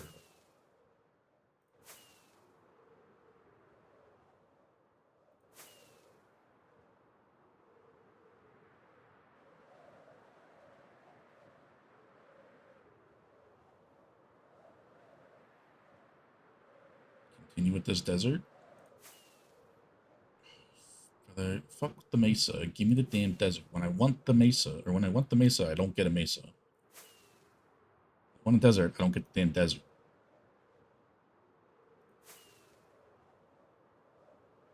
Oh, but that's considered a desert. You're a fuck this game, bro.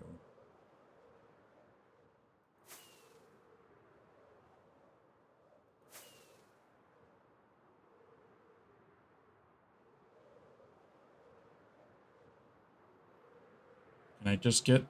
Please? No? You have a village here. Where the fuck?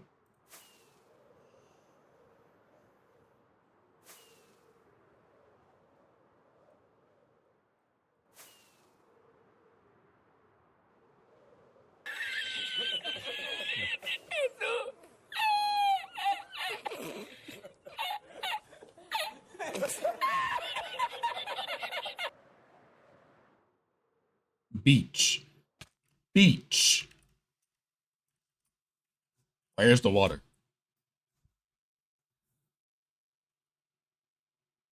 Explain. Where's the water?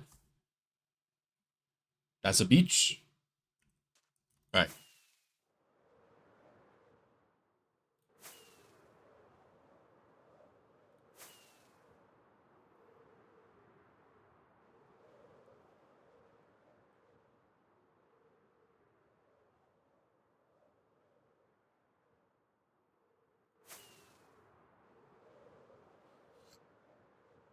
Unplayable. Yep. Can't do it.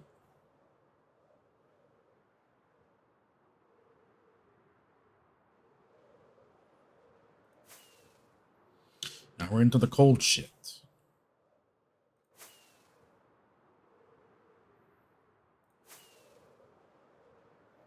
Embrace the liquids.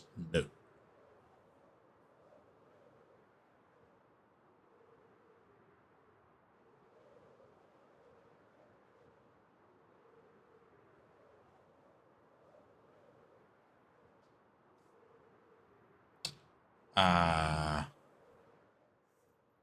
What happened here?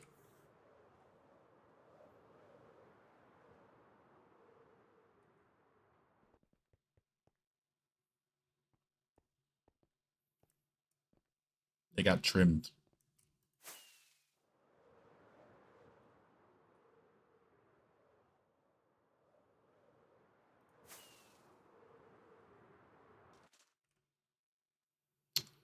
You know what? Stick it up there, man. Fuck off. I wouldn't even think that's large enough for a thing anyway, but like.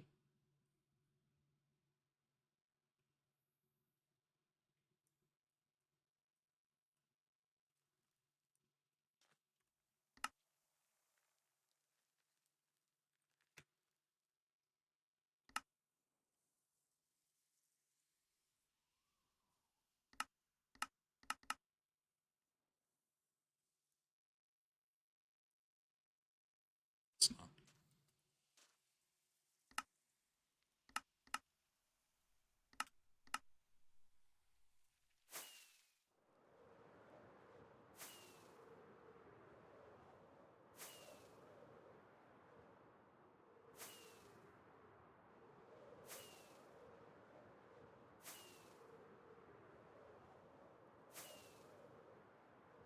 Oh, I wonder what's below this mountain.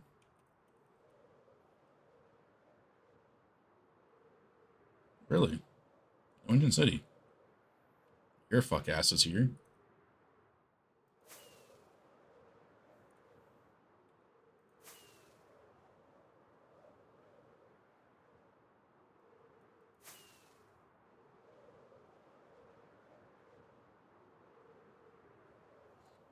$40. I mean, I would have just used better break-in thingy, but it still would have taken a lot of time.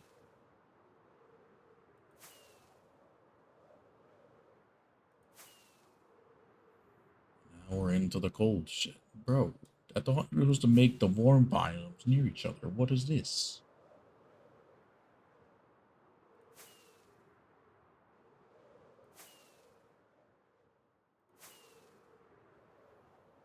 Eight cities under one mountain. That, huh?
I guess a plains is like fine.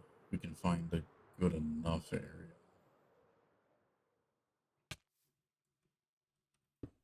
I'd rather deal with surface liquids than lava in some scenarios.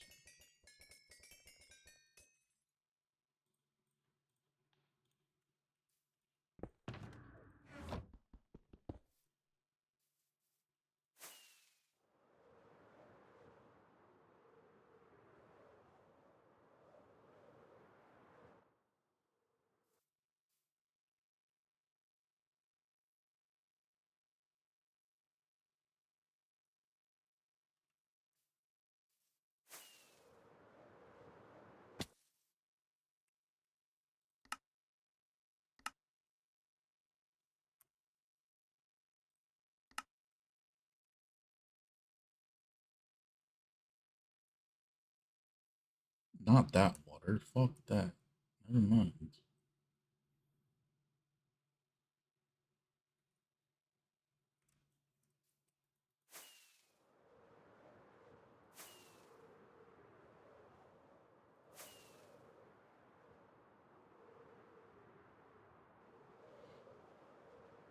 people want my seed. You see how much ocean is in this fucking seed?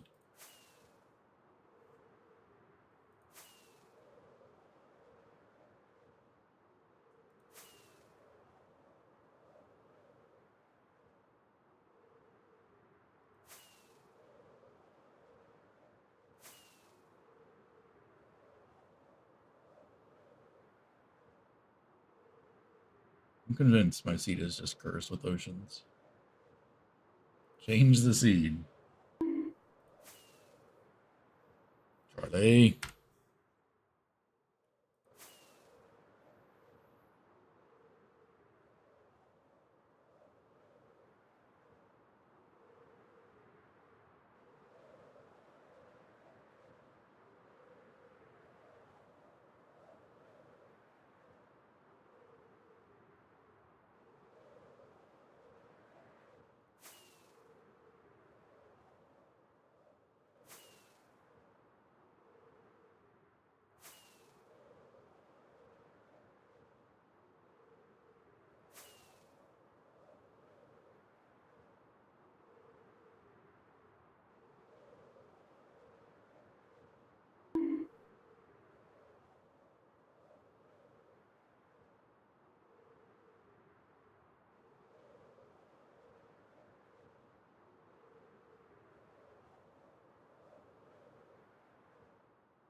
This is miserable.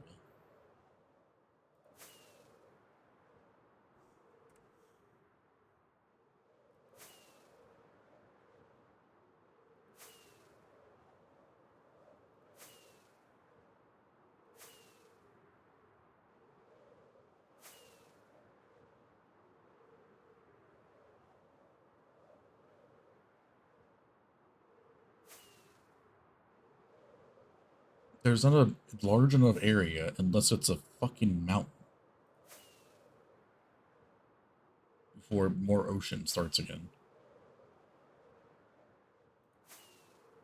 Like, who the fuck is making this generation go?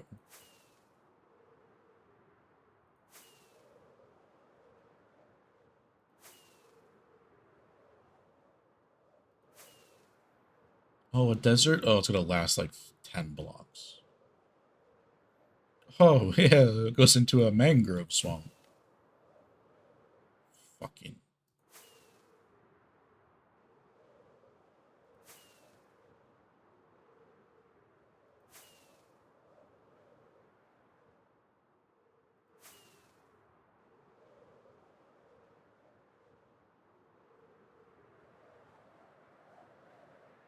Don't worry, guys, the damn mangrove swamp is the size of anything else, but, you know, fuck the regular biome. That's not 10 billion blocks in the sky.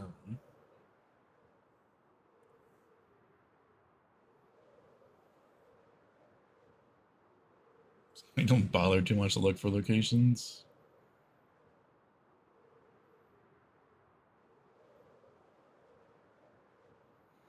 Don't worry, I could get a full render distance of oceans. Perfectly fine, but...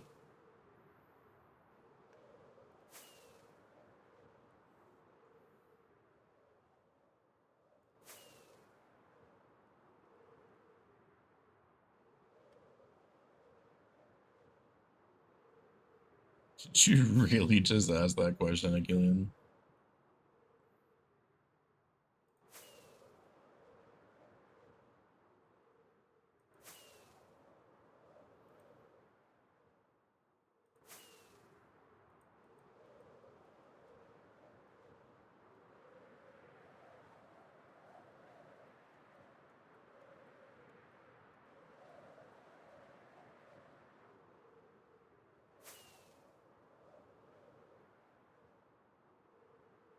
I ain't dealing with an ocean. That shit ain't happening.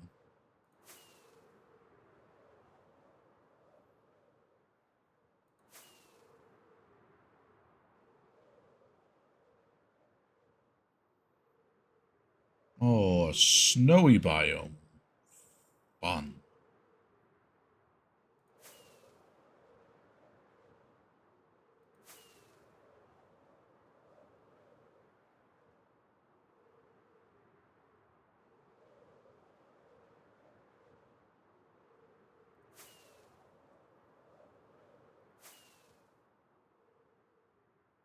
Oh, this is the meadow shit. Yeah, that looks like fun to make a farm in.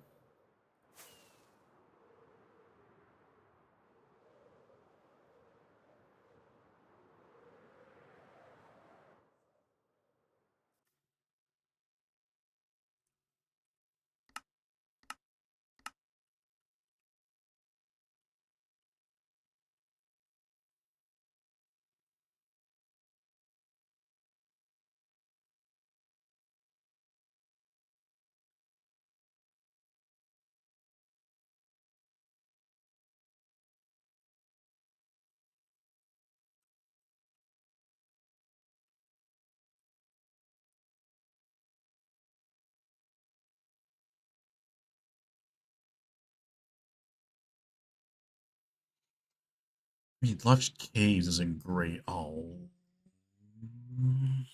It is like mostly 3 blocks deep, so that like won't be terrible, I guess, to deal with. You can fuck right off.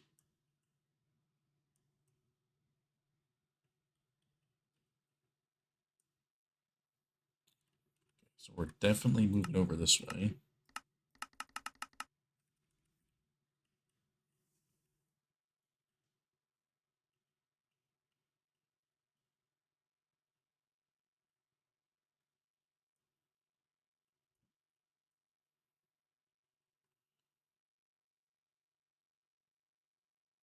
What the fuck is that?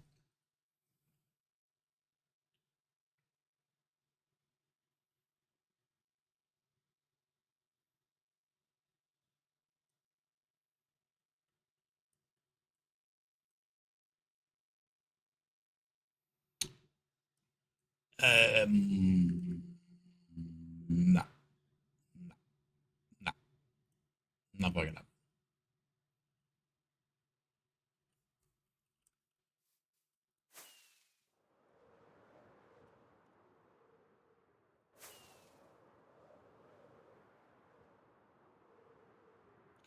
Rubik, can you call me to Geo?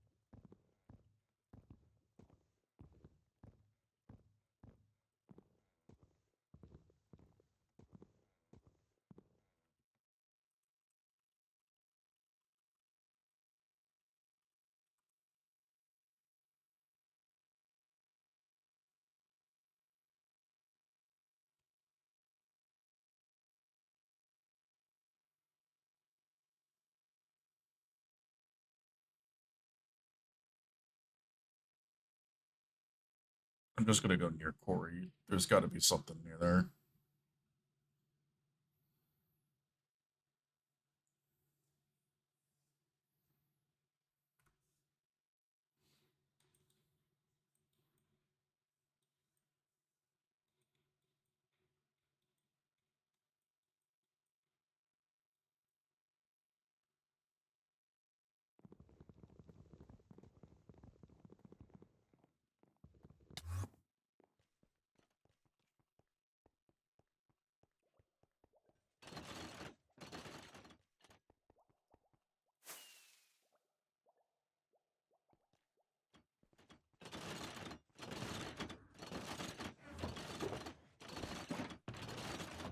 And I break the one it was uncalled for. Okay. Uh,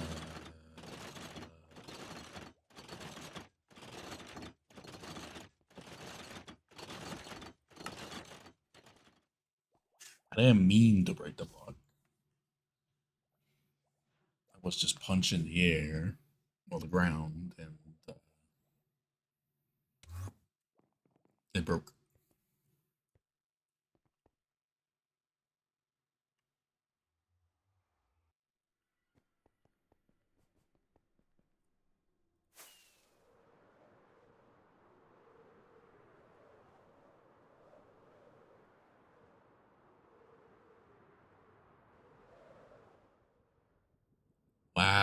snitching. That's crazy, bro.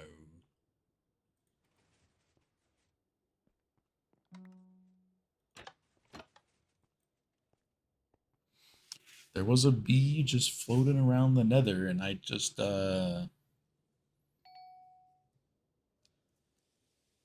him out of his misery. There was no flowers.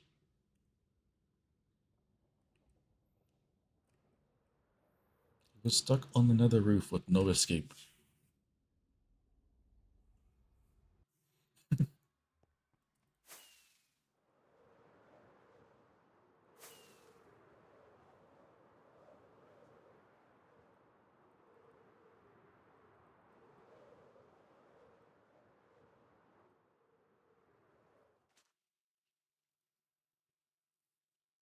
Dripstone Cave seems like a lovely spot to do a manual perimeter in. Doesn't it, come?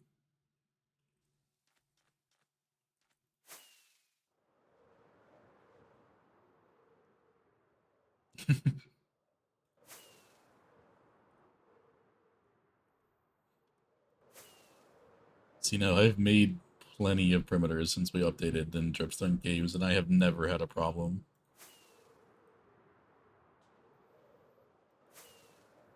Dripstone Caves are not as bad as people make it out to be. Hey, Minecraft. I don't know if you know this, but, sand don't float, yeah?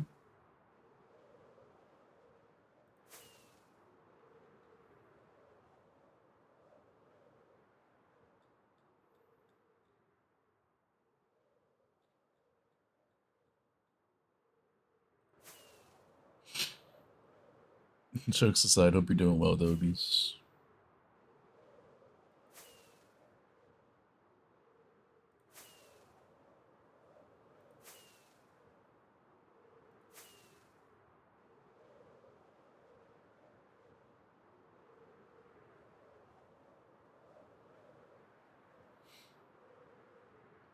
Finished the terracotta project, so... Well, I think I finished it today, but yesterday it was done, technically.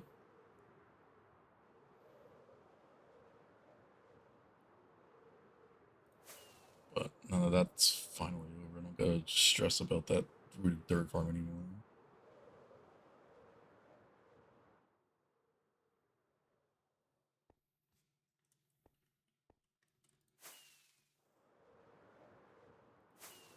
There was two bees, yeah, then the other one I left.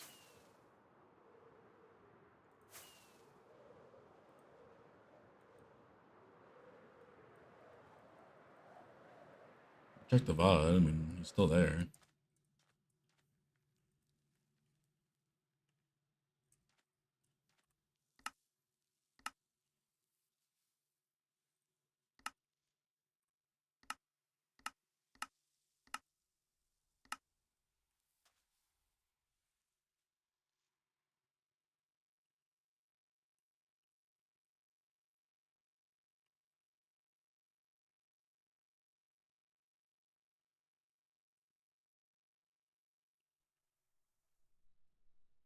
Can we just, like, not with water, please? Like, why is it so difficult to just not have water, you know?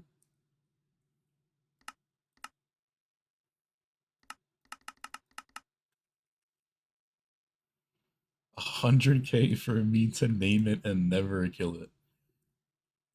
What am I supposed to put it in the main storage?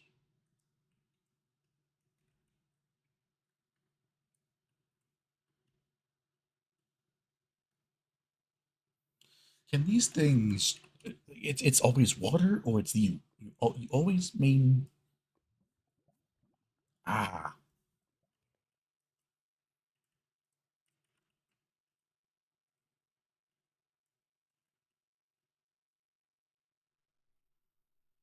The center of this perimeter is like so good though. Like I don't like this isn't like it's not bad, but like why do you do this?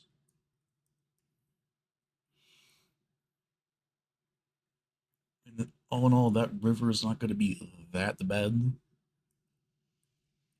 That is, logically speaking, that doesn't make any sense how that forms. But it's a desert. Why is there what?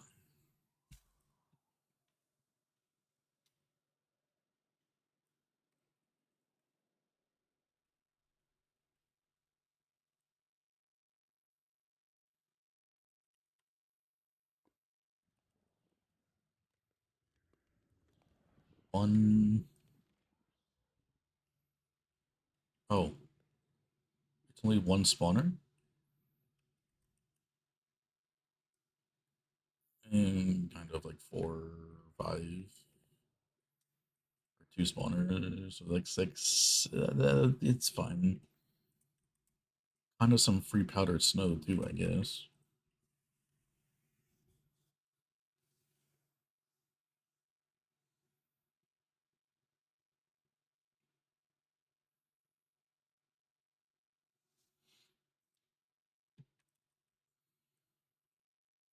I think the middle of this perimeter is just like too good to pass up. I mean, that little bit of water, I'm not fine, but I don't think I'll ever find a location. I don't like you. So it's either that water to the right,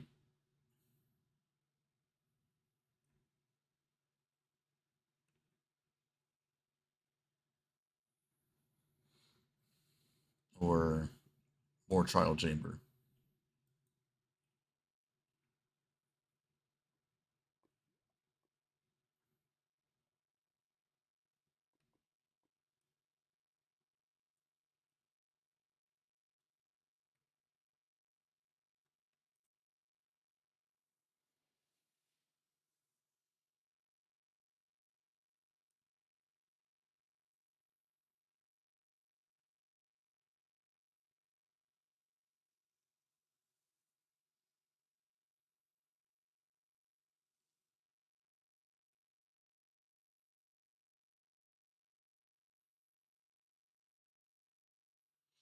I mean, yeah, it definitely could be worse for sure. We just take this area. We gotta clear this ocean here. Not ocean, but river, rather.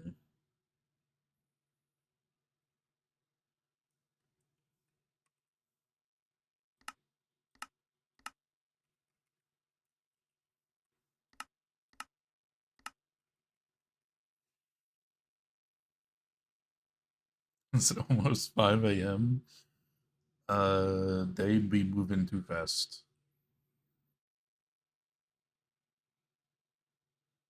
No worries, bees. Appreciate you hanging out and always lurking, homie. Have a good night. Fish, just fair warning, bees does not like that.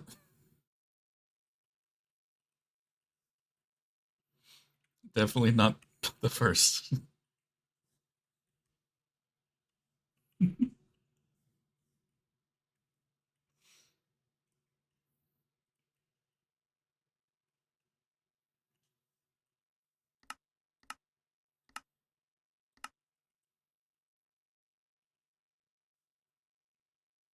Don't listen to Squishy. We had a whole okay.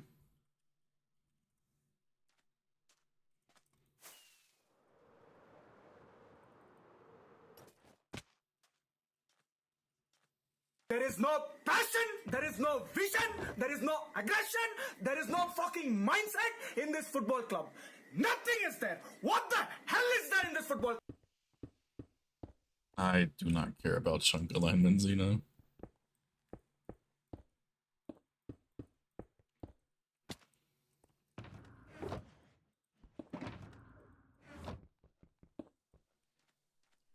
Especially for a farm that doesn't need chunk alignment, I really don't care. I guess we'll take this. For you, it's good board at this point. I mean, it's pretty much all the time that you're here. Well, it's a good thing we're not making another perimeter, eh? Basalt Delta, Warped Forest, and another fortress.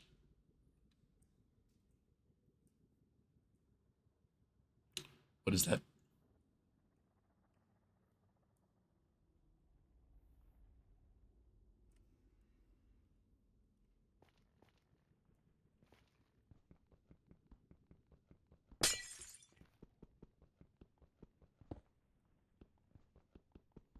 For once, I'm not wrong.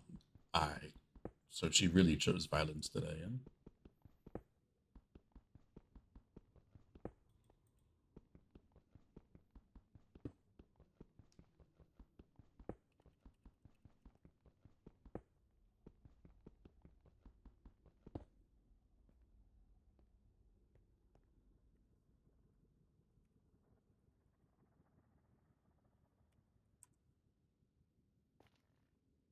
Does it call me if I'm in the nether?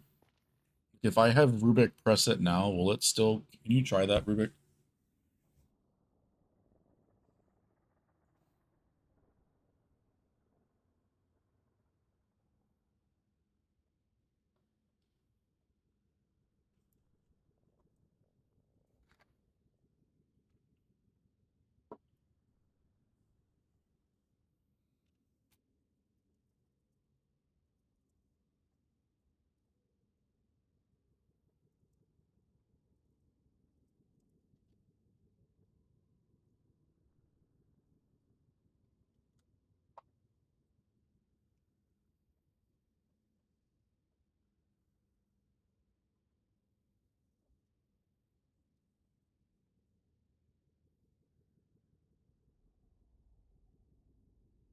Make CA mod. I don't know about that one.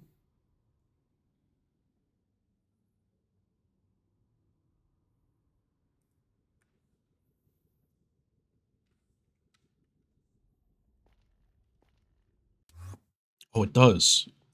Sick.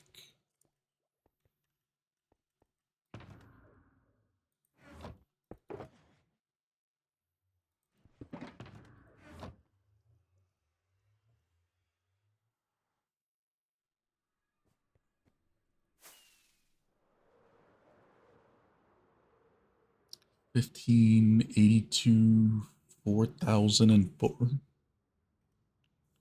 Is that where I was?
Juthon's is gonna love me. I made another location right next to that. I don't think we're making a piston bolt to Tim Corey anyway, so it's fine. Totally fine.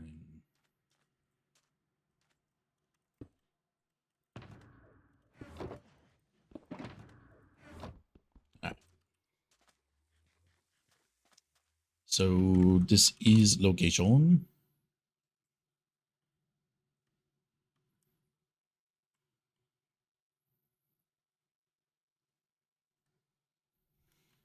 Not the best surface, but I did say I'd rather deal with surface liquids than underground liquids. because the surface ones I can at least remove beforehand.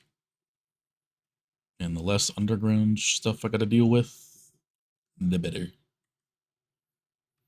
the fact that literally like the whole center is like basically liquid free. Couple of thingies, spawners, but I think that's pretty much unavoidable, the location that I want. There's no command I did.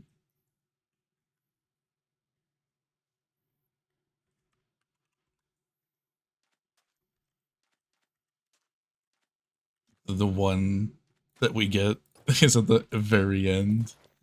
Yeah, I guess you might as well just remove it then.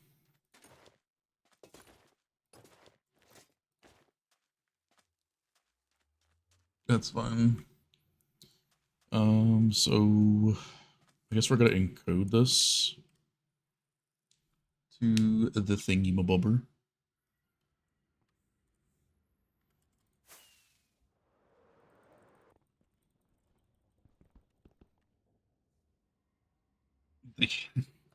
I mean, I did kind of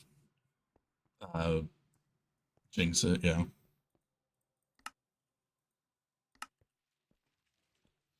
It is what it is.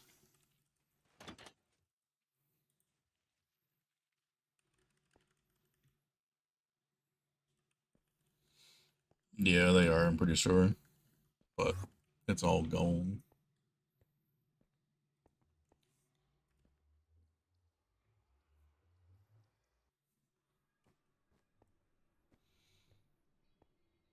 Alright, so we're gonna encode the cannon. Shoot there.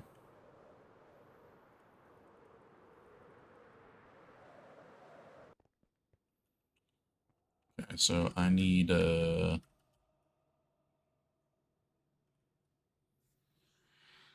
class, observers, rails, dust, notebooks. We'll see about all that.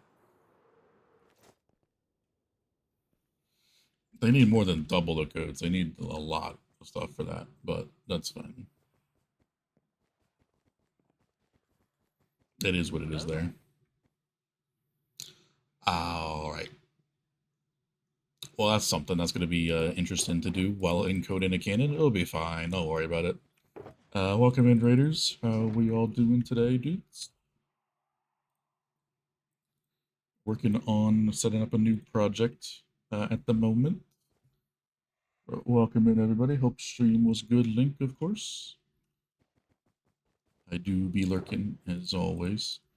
But yeah, we're choosing a new location for a project, and I'm working on encoding the cannon. So I can actually get all that stuff in place. Perfect time to do some highly redstone with a lot of people here. That'll be interesting. But yeah. For those that don't know me, Squishy, I do a lot of perimeters. I have 101, 101. We're doing the 102nd very, very soon. Perimeters in the world here. We're on my AutoCraft server, which has been running for a bit over 5.5 years now. Mainly focusing on farms and things like that, but we do some pretty nice and I guess you could say interesting projects. I mean, the one we're going to be doing now is just a pumpkin pie farm because why not? When are we going to hand mine? So we've hand mined 2 in the nether. We've hand mined this perimeter in the nether. 272 block square has all been hand mined here. And we also hand mined this 257 diameter circle over here. In the nether has been hand mined. We've hand mined about 20 or so perimeters so far out of the 101. If I had to guess, that would be the split that I could say that we've done but most of the time they're done with World Eaters or some three-way dupers and whatnot. But what is this called? That's no, let's not do it that way.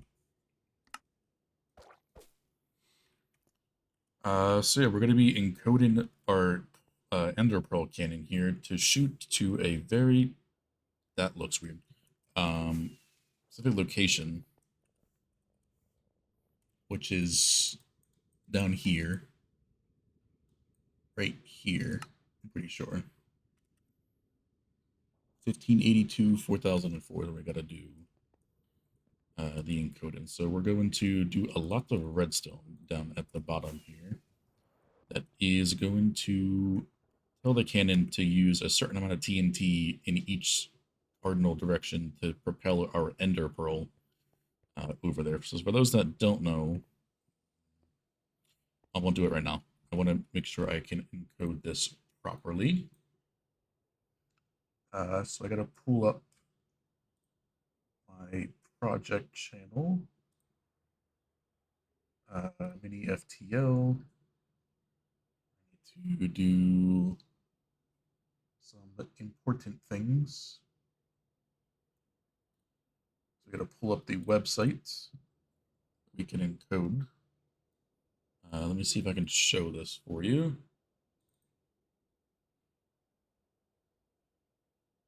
Again. Boom. So our cannon information. Why is it a? Okay, it's not the right thing. It's fine. 328.51. 40.51 is my cannon information. My destination I want to go to is this 1582 4044. 15. Hello. Type in, please. Thank you. 4044, I think it was. Yes. So I input that. I then go to calculate. And this will give me 3 ticks. I really don't want to go that fast. 10 ticks down here. We could use a lot more TNT to get there within like a 1/10 of a second. But I'm going to go for something that's a little bit slower. And uses a bit less TNT because we don't really need to be traveling that fast. So about half a second. We use about 500 TNT. That seems a bit more reasonable. Or I can even go all the way down to basically 1 second to use 200 TNT. So let's go with this one. It'll give us basically right up into that location within about half a block of the location. So we're going to do that. We're going to go over to TNT encoding. And basically this is what I need to encode for the cannon. So I'm actually going to go over to this the screen here. I'm going to drag this over here. And I'm going to window capture this. Move that over. I don't know how well that's going to be visible to you.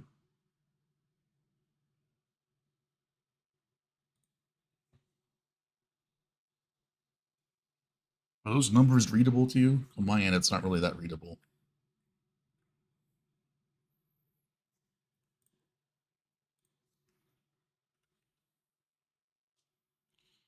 So basically, everywhere where we see a 0, we're going to skip. So here, we are at the 4th one on the 4th, so we're all the way down at the bottom.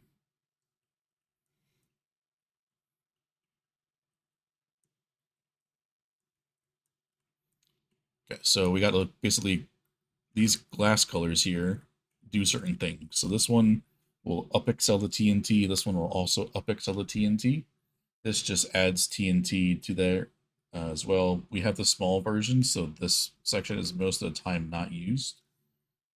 This adds more TNT in different increments. This one right here is very important as it tells the cannon what direction to fire. So for us, this yellow should be 101. 101 is south-southwest. So if we go down here, we're like going to be over here somewhere. Over here somewhere, and that's south-southwest from where we are. So south-southwest. So that is correct. We know that that is already correct just by looking at it. But then we got to just basically connect all of these up. So we're the fourth one, so we're on this guy right here. So purple is 0, 0, 1. So let me put an observer and a rail to connect that up to that.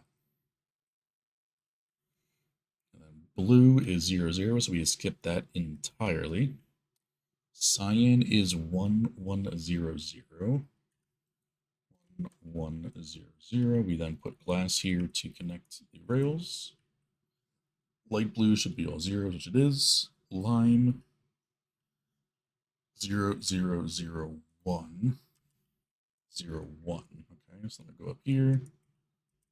Walk down here. Didn't want to go up there, but it's fine.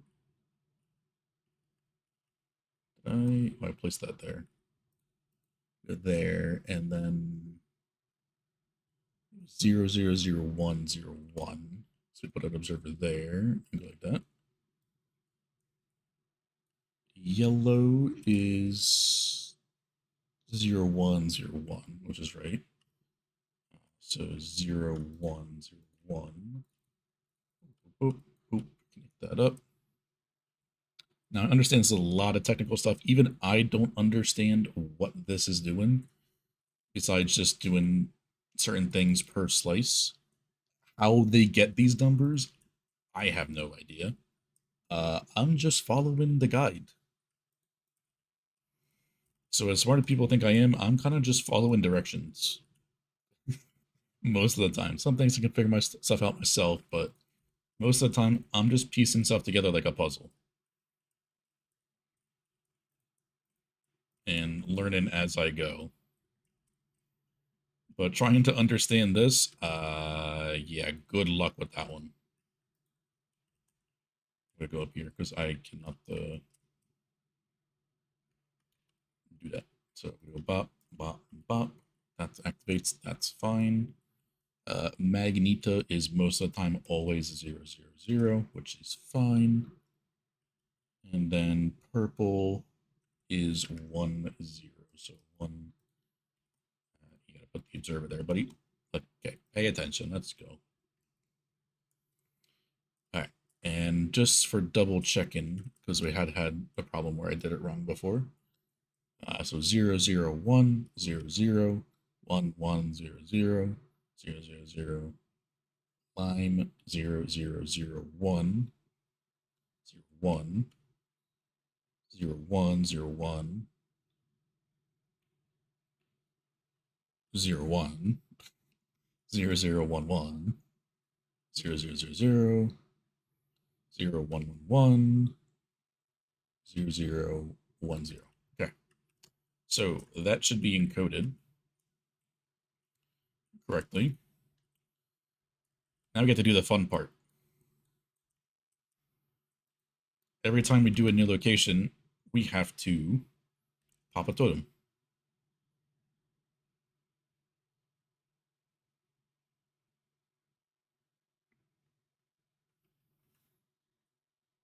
Actually, hold on. I need to place the block in place first. So also on this, there's this block. It's a very important thing we got to place here. We don't place this block, this pearl basically goes into the distance. I need to grab some scaffolding, so I'm going to go to the main storage real quick. Okay, we can't forget that. In short terms, yes, we cannot forget that because the game will lag quite difficult. Well, quite badly. We had not a problem, but we had a situation where the pearl kind of went 40,000 blocks in the nether. And that was not good. I'm flying the wrong direction. I gotta go south. So we're going to fly these locations here. I'm going to just copy this, put it in here.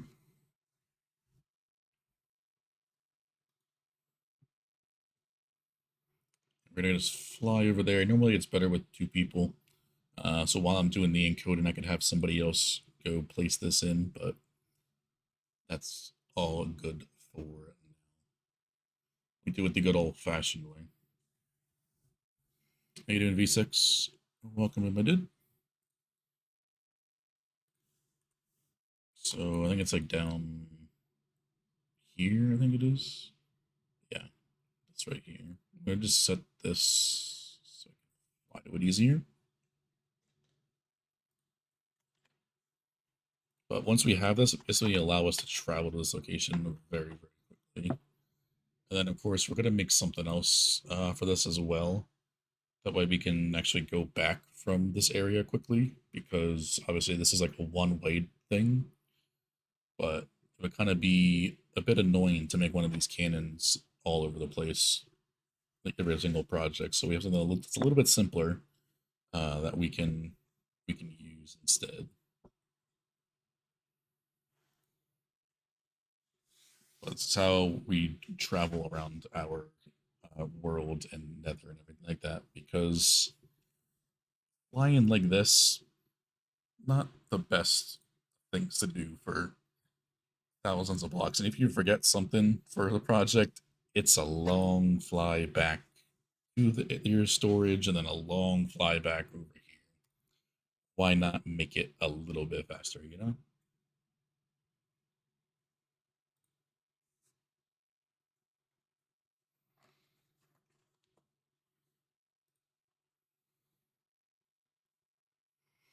Oh, I would 100% use the pearl cannons over the piston bolts.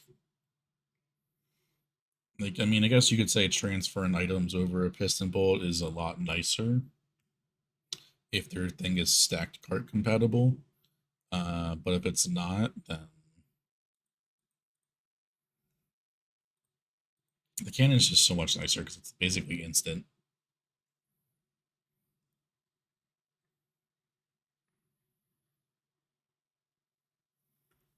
So 1682.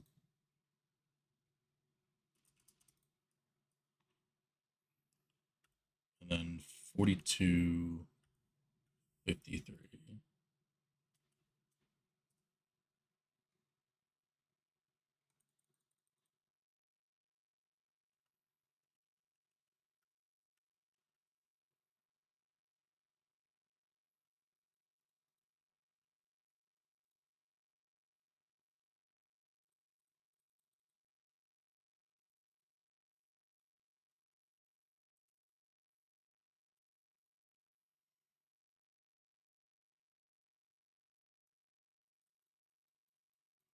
$16.82, 255, 4253.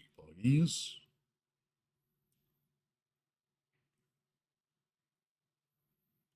Boop. So our pearl will collide with that block, but we will go over there. It's kind of hard to explain. Ender pearls apparently tick faster than the game can not really register, but they just work in a different way. So it's the pearl actually land further than you actually teleport to when you're shooting it this fast.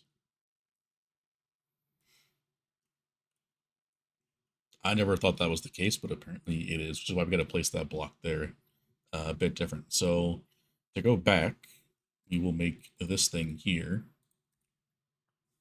just a wireless transmitter that sends a signal to our pearl stasis chambers. No, I want to show it on stream. This will take me back to one of our chambers here. I'm going to throw 16 more pearls in here.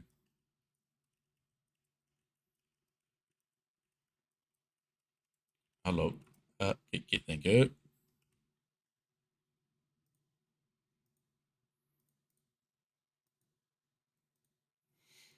And we can throw as many pearls as we want in here. It'll always output a single pearl, which is really nice. You can just chuck up a bunch of stacks and it'll only ever output one. So a really nice thing there. We could just teleport back to certain areas. It's a little bit tedious to build up, but most of the time you don't need this full thing all over the place when we have the cannon. But let's now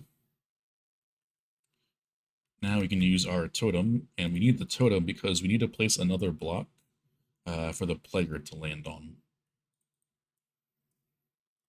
So now I'm going to just change this so it goes correctly.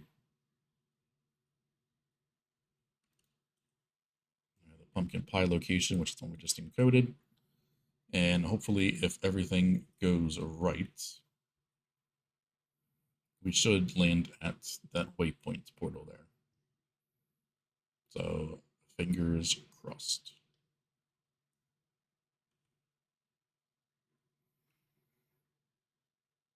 That's definitely a different TNT formation. All right, we don't gotta move. Boom.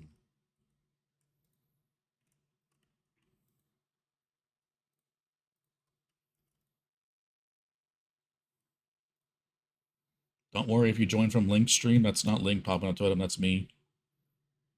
You're okay.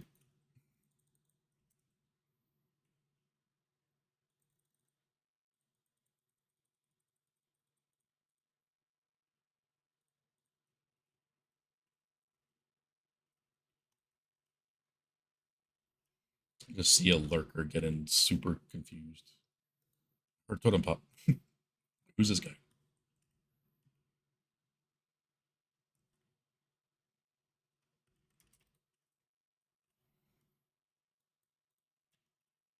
So now we can see Rubik take the thing in a second. It's exactly where I want to be. Good, good.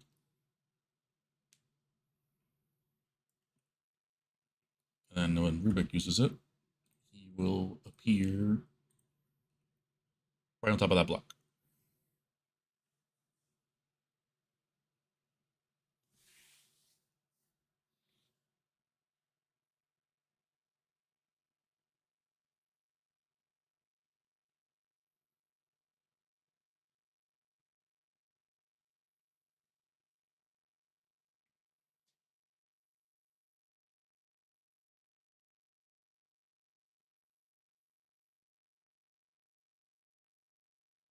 Boom.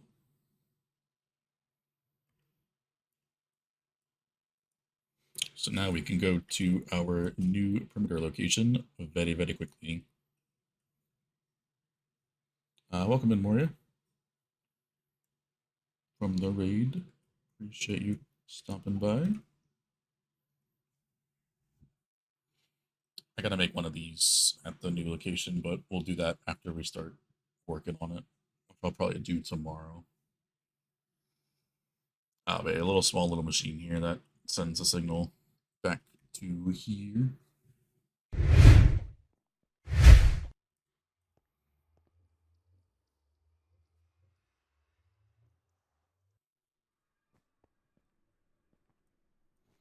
Oh yeah, that's how we're able to travel through a lot of locations very, very quickly. Thanks to this old bad boy right here. We have piston bolts for a lot of the closer thing. This is mainly just for the far projects, which a lot of our projects will be at this point because, well, terrain generates a lot further away.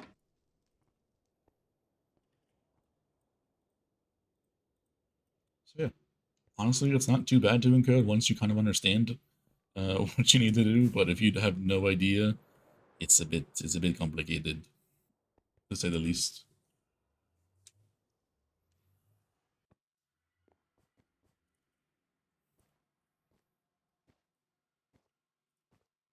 Like there is kind of a tutorial for it, like explaining wise, like what you need to do. But obviously that doesn't cover like every case that you would need to cover. It's more just like a generic overview like I did for like the tree farms and whatnot. But you know, it's not the end of the world unless you really mess up and then you're loading chunks forever because that pearl will just infinitely go now that they changed how ender pearls work to load chunks. So you could crash your server or single player world if you were not paying attention, but it's mainly why I kind of only know the location of the cannon and just trust myself to do it. And if I mess up, well, that's on me.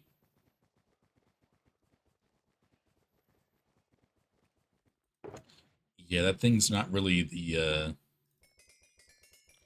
best thing for hardcore. You could possibly, instead of having to pop the totem, you could use a slow falling potion, I guess. But I don't know how long it takes to fall 128 blocks with a slow falling potion. So I guess you could in theory, because you don't really gotta pop a totem, unlike the other player cannons that we used to use, where it was like an elytra launcher. So like at least there's that, I guess you could say. But making that thing is not an easy task. It is it's a process. It's a process, that's for sure.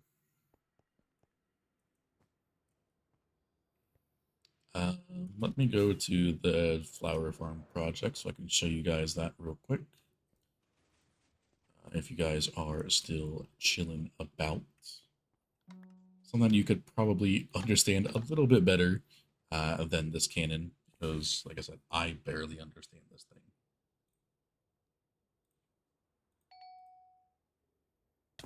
It's one of the most project we just finished at I posted in Link's Discord for the build sharing, called the Project Terradye. Terracotta farm with all different dye farms all in one giant area. And we have had the bone meal farm running still as well. And we almost got another 100,000 bone blocks that are going to be input into our bulk storage down here. We got about a little bit close to 100,000 still left here, but we have a whole control panel in the middle here. We have auto crafters for each different type of terracotta. We have a terracotta storage right here that'll be in shulker boxes. We have the crafters, which is right down there. Those are then loaded into a shulker box. And we can either choose it to store it in that crafted form, or if we want to change it to glazed terracotta, we swap this water stream around to flow it down into this furnace array and smelt it into glazed terracotta, where it's then put back into a box down there and stored on this side over here. Regular terracotta is stored right there. And you select which color of terracotta you want to do at a time. Now, did that because the terracotta farm over here, this is about 18,000 rooted dirt per hour, which in turn turns into about 18,000 clay blocks an hour. So we have a converter to make it through the mud, and then push it over the dripstone. It will random tick into clay. That then gets blown up in the blast chamber here, which then makes its way back down to the crafters to be crafted back into blocks. Makes its way all the way up here into the furnace array and gets melted into terracotta. And that's how you make basically a fully automatic terracotta farm. It's a lot of steps. You have to have stone generators down at the bottom here. Then you gotta have moss converters that will grow azalea leaves on top of the moss, bone meal the leaf on top of that, make an azalea tree, which generates rooted dirt. Push that rooted dirt away. This way. That goes down, then makes it all the way down to here. It's a long process. I got a squid farm up there for black dye. We got all of our flower farms over here besides the cocoa bean farm, which is probably one of the most ridiculous cocoa bean farms I've ever seen. It makes 144,000 cocoa beans per hour. Why you need that many, I don't know. Don't ask me, okay? I just make fast farms. It's fine. Then we have another separate module over here where we can turn the flower farms on one by one. And each color here represents a different flower type. We have made a perimeter inside of a swamp right over here, and a flower forest biome.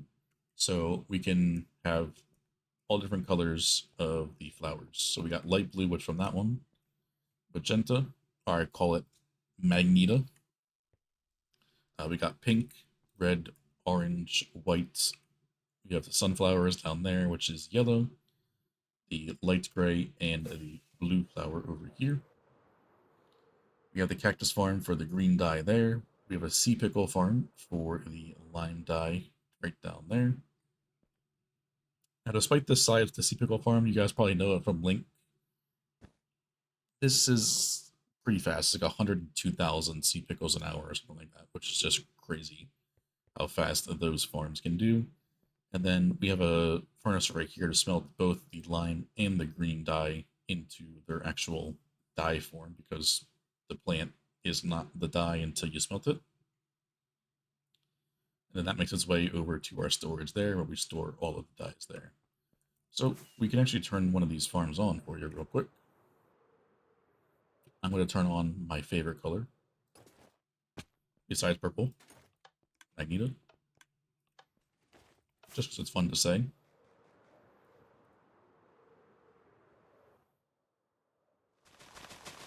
You can see just how fast this shift-in floor is.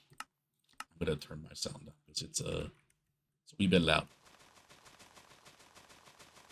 But we're making about 70,000 flowers an hour here, only using about 24,000 bone meal an hour.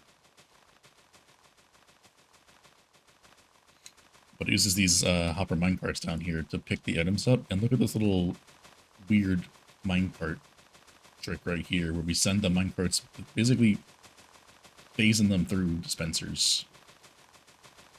It's actually kind of wild how with some little weird rail tricks you can phase a minecart through a dispenser.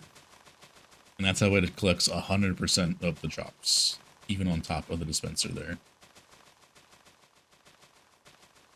And then those minecarts are then yeeted right here, where they drop their items down here, but the minecart itself is picked up in this hopper, then sent back around. And then up here we have the filters that filter out the flowers from the seeds. We compost the seeds back into bone blocks. So slowly over time we'll get some bone meal, and then into there. We literally just finished this. This has nothing over there yet. Look at one of these crafters here. We can see we're getting quite a bit of magenta dye very, very quickly. Now, we're getting flowers, but we're somehow getting the dye already. It's because we have some crafters that are hidden right here that are turning the flowers into dye at very, very fast speeds. Pretty fast speeds. And we got two of these basically going on at the same time. And then once the shulker box is full, it will then output the box into the water stream down below. And then it'll start placing the next box and then do another one.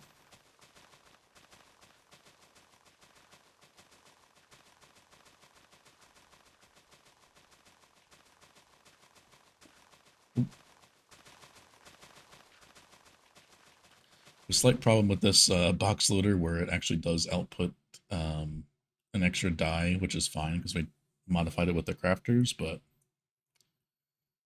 yeah, then that makes its way all the way to our storage, where it'll then get sorted out by a box sorter and put into the correct slot there.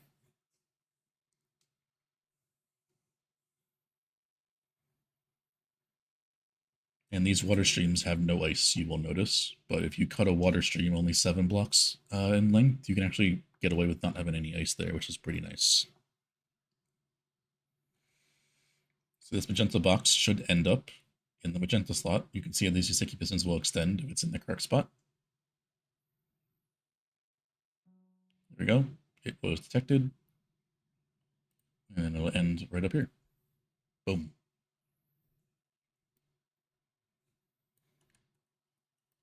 We have run some of the farms as well. So we got some light blue dye in here. We have got some black dye in here from the squid farm.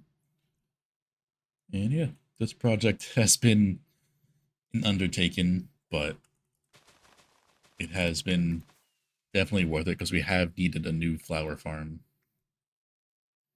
with how the stuff changed since we updated. We couldn't use our old flower farm anymore, unfortunately.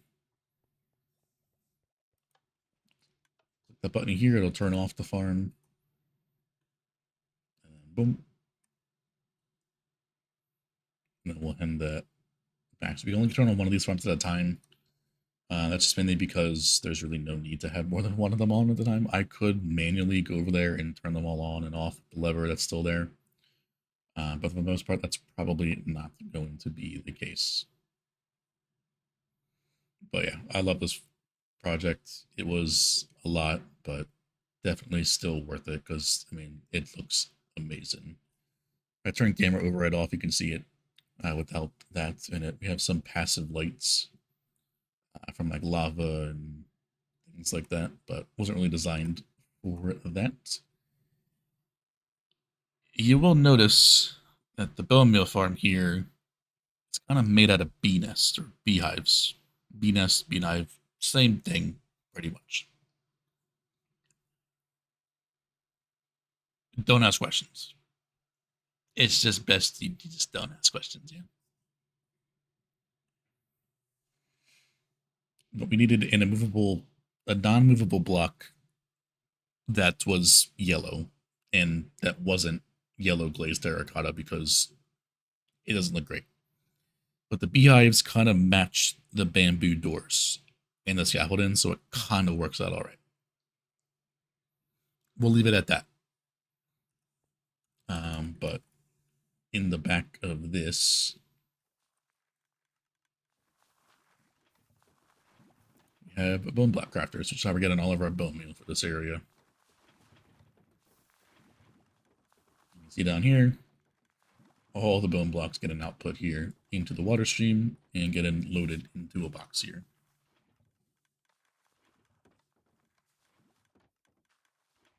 Oh, I still have this on. There we go.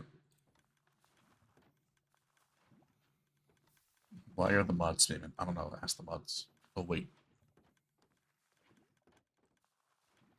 Yeah, that's how we're getting all of our bone meal. I'm going to let this bone meal farm run for a very long time. So we got a bunch of boxes to run through that we can store up because we're going to need a lot of bone meal for this perimeter. It's not a joke how much we will run through, but we stockpile on a bunch of dyes, we'll be good to go. I would turn the crafter on, but we don't have a lot of dyes yet, so we haven't actually ran the dye farms, but we will very, very soon. But yeah, it's a bit of a most recent project. We have a lot, so of course, I have world tours on the YouTube if you want to go check those out with all the different projects each year. And we also have the Discord, of course, where we show a lot of the progress updates. You guys can interact there as well as the Twitch, of course. But yeah, I am going to be ending here. So it is a bit late for me. I usually do stream when I can, but having a full-time job as well as streaming makes it a little bit difficult for my time slot. So during the weeks, I don't have too much time, but I try to stream about 3 hours every day. On the weekends, I do what I can, but usually that's when like longer streams would happen if it is possible. But we're gonna go share the love to somebody else. Appreciate all the follows, and of course, link rating as always, homie. Thank you, my dude. Let's go send you guys elsewhere. to somebody else here. I wish I could go longer, but I'm gonna have an eventful day at work tomorrow, so that should be interesting.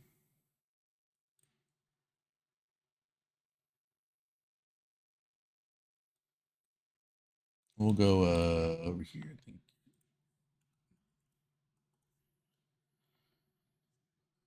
But yeah. Hope to see some of you guys here in the future. If you do like some of the more technical farms and things like that, I'm always down to help Link if he has some new farms. And of course, I think we have a couple more farms coming out very, very soon that Link will be making that I did send him and help him out with a little bit. I'm not going to spoil what they are. He probably has done it already, but there could be 2 or 3, maybe even 4 in the pipeline. So that will be kind of cool for you guys to see. One of them I actually did build on stream here in the past couple weeks, which will be really nice to see him actually use that one because it's quite a unique farm. But yeah, appreciate you guys hanging out, joining the Linked Raid, and all you guys that are just always here normally. Have a good rest of your night, day, wherever, and I'll see you dudes all later.